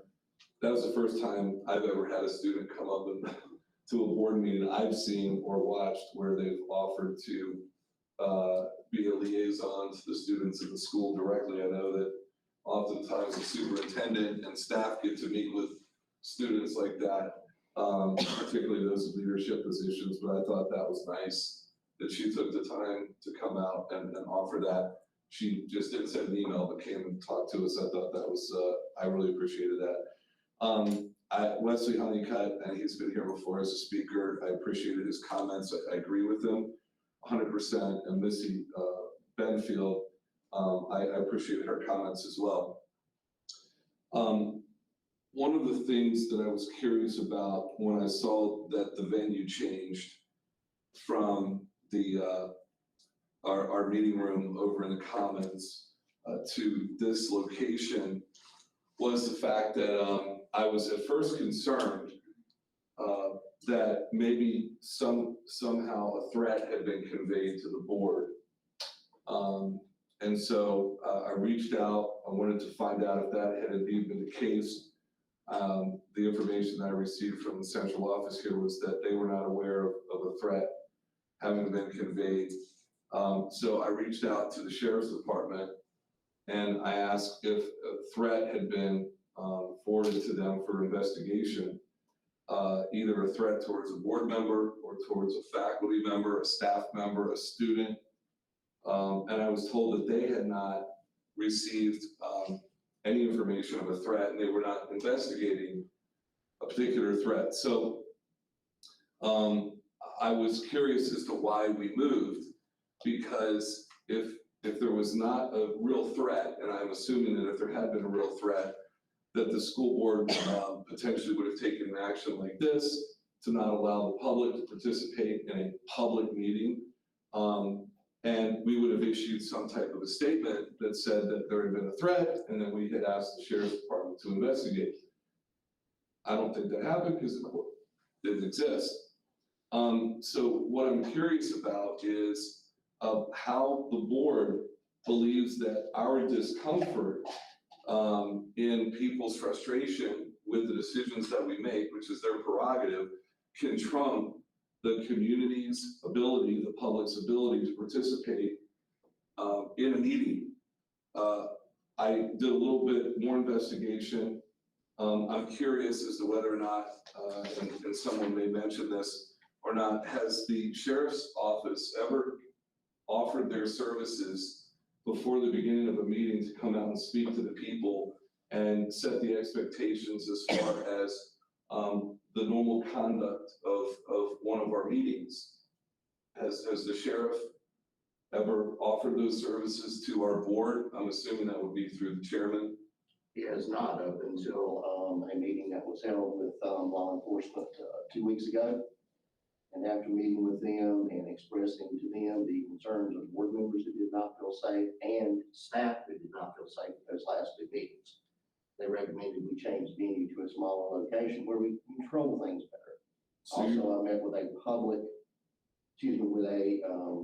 private security consultant of my own time, in my own dime, who also advised the same thing. I checked with Dean Chapman to be sure that we were within our legal rights to do so. And we were, and he advised that as long as we allowed the public to speak at public comments and the video was made available, then we were within our rights to do exactly what we did.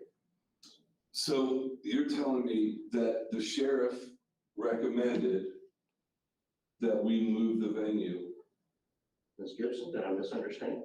No, in fact, I think it was, I know that I had concerns, because I asked Mr. Chance, Chairman Chance, to call a meeting.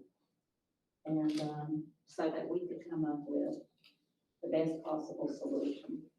And there are members that were not feeling comfortable. They were not feeling safe. We even have a member who, right here, who's been accosted out in public. I mean, there's Two members. and we can't have that. We can't have that, and we're not going to have that. Okay, first of all, you can't say we're not gonna have that. People have a First Amendment right to speak their mind. They cannot threaten you, they cannot assault you, they cannot batter you. If they do, a police report should be filed. We tried to And the police sheriff, report. you tried to file, and they would not let you file a police report? No. Well, then this is scandalous. This needs to be covered. I don't know where the paper is. So there you But you have been refused to allow, so you said you walked out, you did not fill out the police report. This didn't concern the two of us. Okay, well, no, she's speaking for herself. Okay, so she was not allowed to fill out a police report. Somebody else. She is speaking to another board member who approached the sheriff about Was not allowed to fill out a police report. Okay, all right, now, that's a side issue. It doesn't change the facts that we're not removing people's First Amendment rights, because they have a right to approach any of us, elected officials or not elected officials, on the street. The fact that Have you been approached, Mr. Grimes? Approach.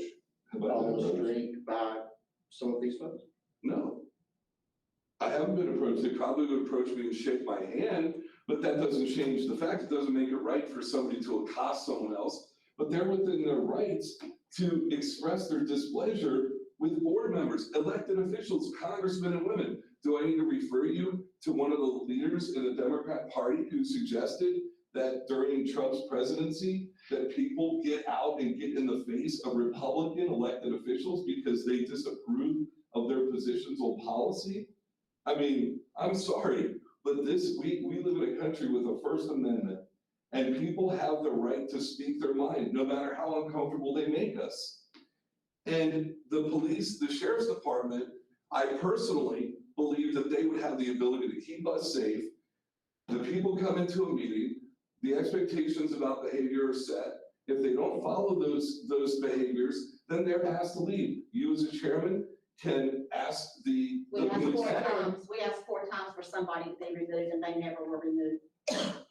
That, and then you've had an additional meeting with the sheriff Didn't and matter. expressed a concern. Didn't So he matter. said he was not gonna remove anyone. We asked you to remove someone 4 times and they are not removed. Then you tell me, why are they not removed?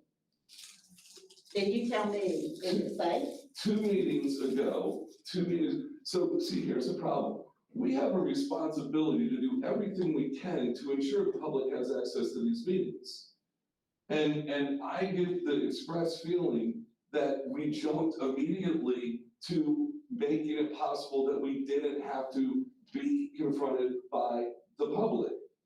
That is completely unacceptable. We have a right, the chairman has a right to have people removed.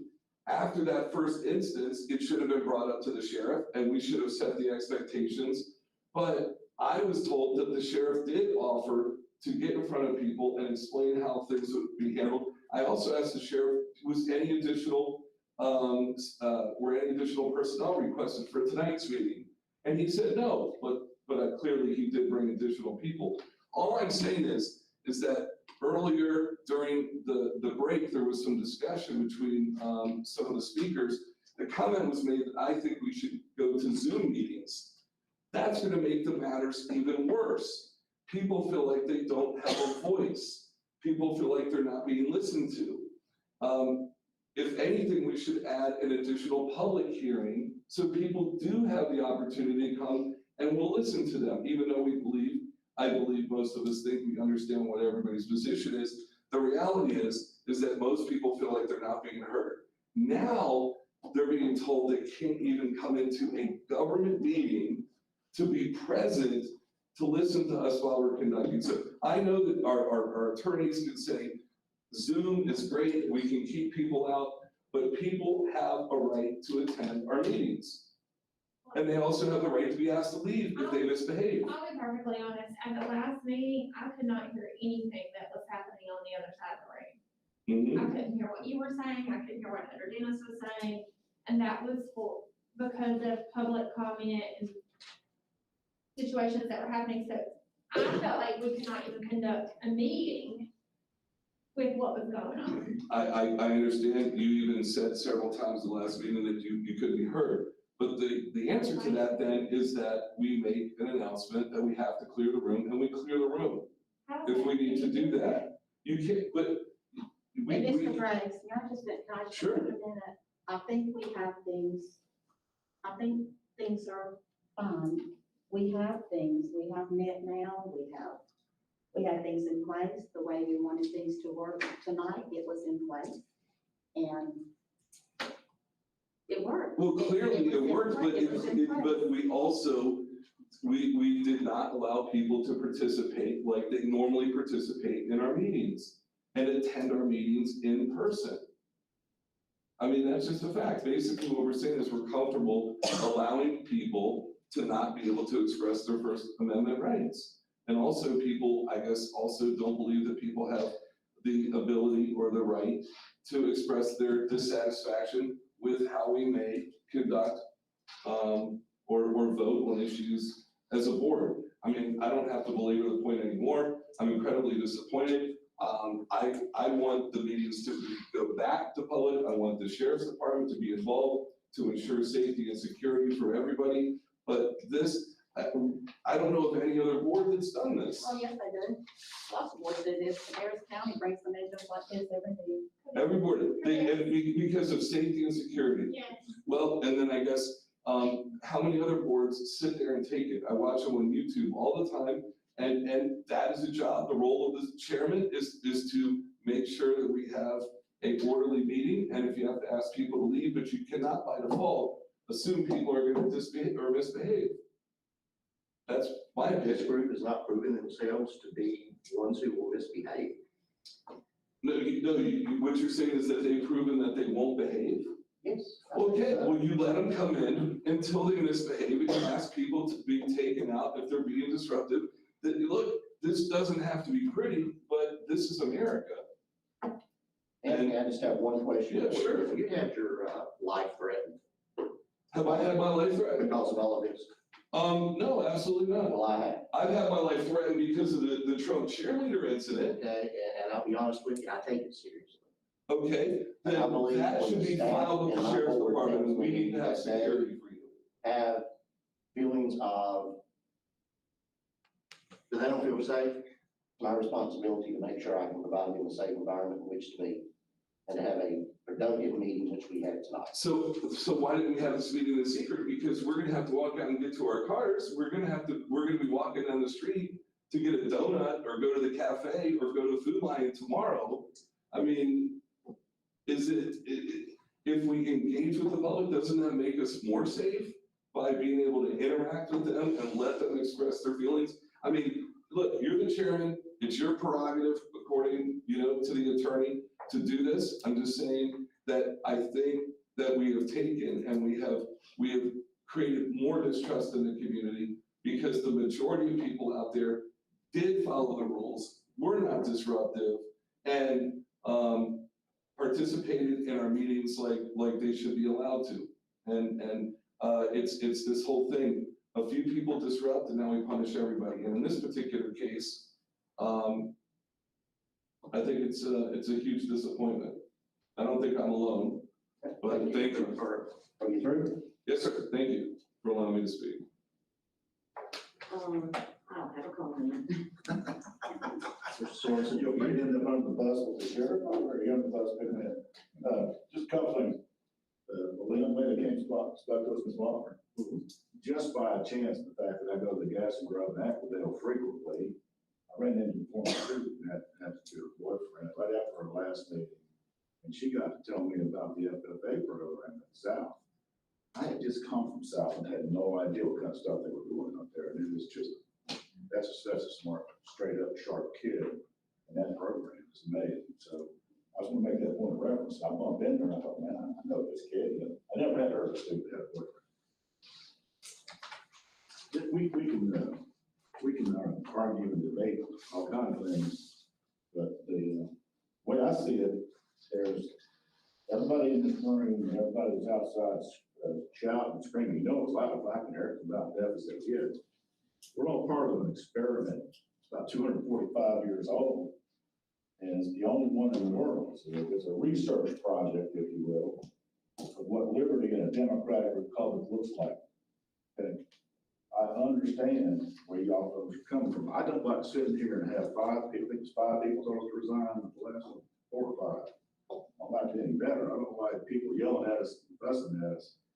But their presence in the room of this meeting is speech. It's recognized by the courts as speech. So when we make a situation where they can't even be here, in my opinion, what we're doing, we're denying the First Amendment. And I'm just not okay with that. I'm not a lawyer, thank God I'm not a lawyer, because I'm such an argumentative guy anyway. But state statute 143-318.10, except as provided in general statute 143-31811, 143-31814, and 143-31818, each official meeting of a public body shall be open to the public, and any person is entitled to attend such a meeting. Remote meetings shall comply with the subsection. And if you go look at the subsections, it's talking about, it's exception, talking about closed meetings and meetings where you deal with legal issues. We got cover, I get that. We've got cover. We can say, well, that we had 5 people come here and do an auctioneer impression and speak as fast as they could. And that covers openings to the public. I am an official elected by the public. If I don't like what they got to say, I'm gonna listen to it anyway. And it's my opinion. If there were direct threats, I wouldn't be saying this. Who would work for? Who do we work for? The people that were out there yelling and screaming. And I said this way back in the summer. Let's have a public forum and let these people talk. We don't have to agree with anything they say. They could come here and talk about pipe dreams and some kind of disease you get from wearing a mask. But I believe we have an obligation to listen to the public. I'm not accusing anybody of anything, and I understand that the onus is on Dr. Chance. I wouldn't want your job to have a zero to the paycheck. Wouldn't want your job to have a zero paycheck. But at the same time, as public officials, I believe we have an obligation to let the people speak. There's nice, it's easy to throw the sheriff, his people under the bus. There's statutes and there's court precedent out of the union. As soon as someone steps out of line, they can be removed. As soon as they step out of line. That means if we have 50 people, 500 people sitting out there, if they're behaving themselves, then their presence is a message to us. It's a First Amendment message to us. And to me, I understand all this. Maybe it's because I'm an old Navy guy and I ain't afraid of nothing except Navy. Not my feet or something. I don't know. It comes down to what we have an obligation to. We have an obligation to the voters of Stanley County. That's my opinion. And the last point I'm gonna make is that crowd out there may or may not represent the impetus of the state. I'm in the county. It was great to hear that one lady come in and applaud us. I wrote down positive. So nice to hear that. What have we done to find out what the feelings of the county are about this? We haven't done anything. Dr. Jenkins at the health department says you will, and we say, yes, sir. If we're alienating 90%, or 80%, or 30%, or 20%, or 10% of our constituents, we don't know it.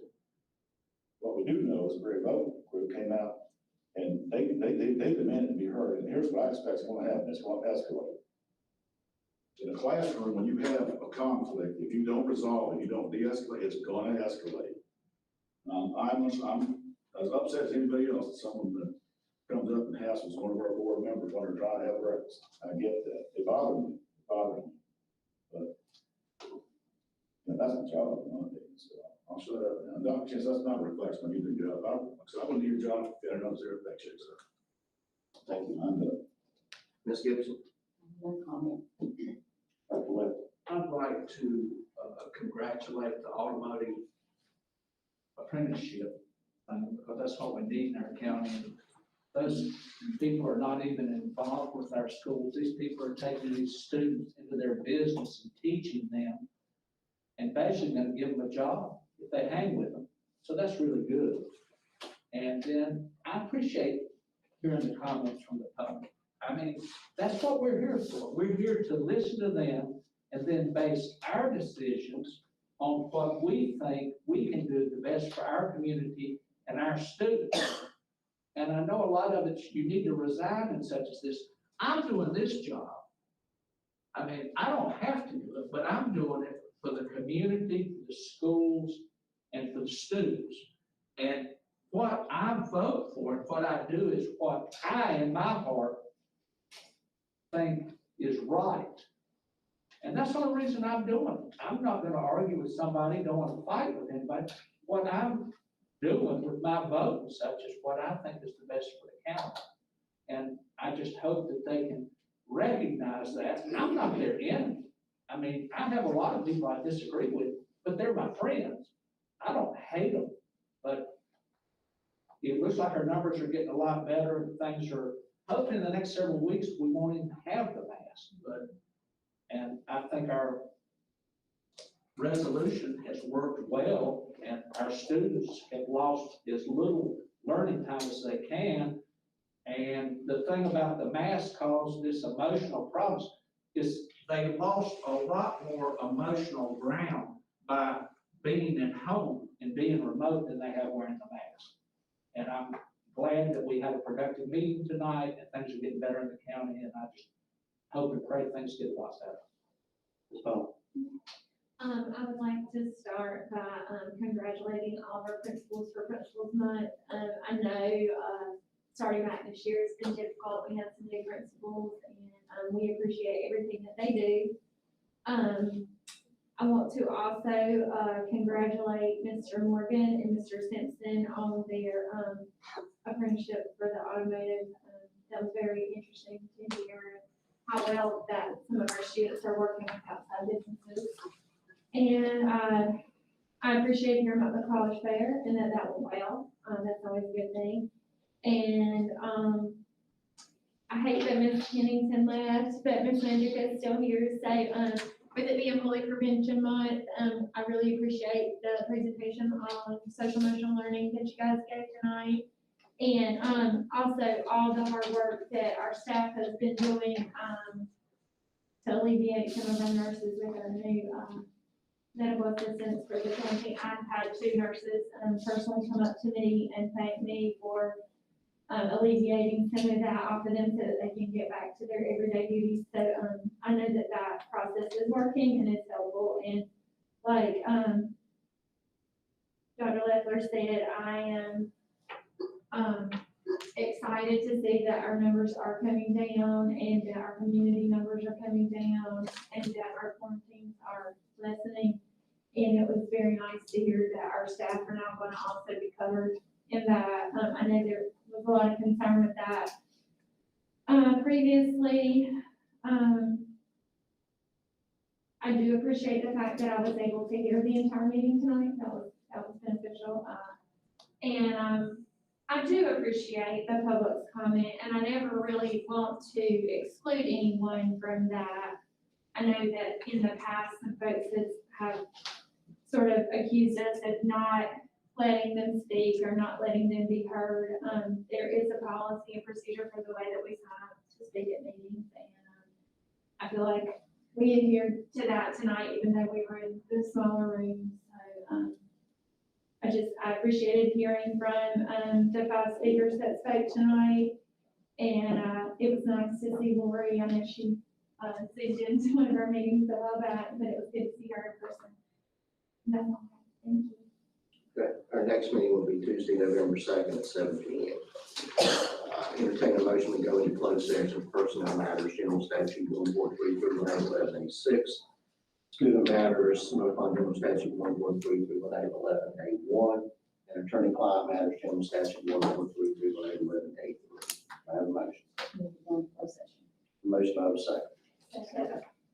All those in favor say aye. Aye. Those opposed, no.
Any discussion?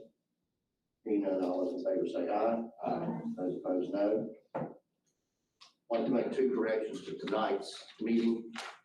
First of all, a mistake was made that Dr. Whipple was not allowed to file a complaint with the Sheriff's Department. That is not true. Dr. Whipple was not denied the option to file a report with the Sheriff's Department. Also, law enforcement did not suggest we move our meeting location.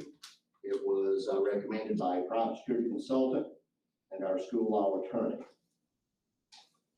At this time, Another school another school law attorney, pardon me, actually the firm of Campbell Shackler made that recommendation.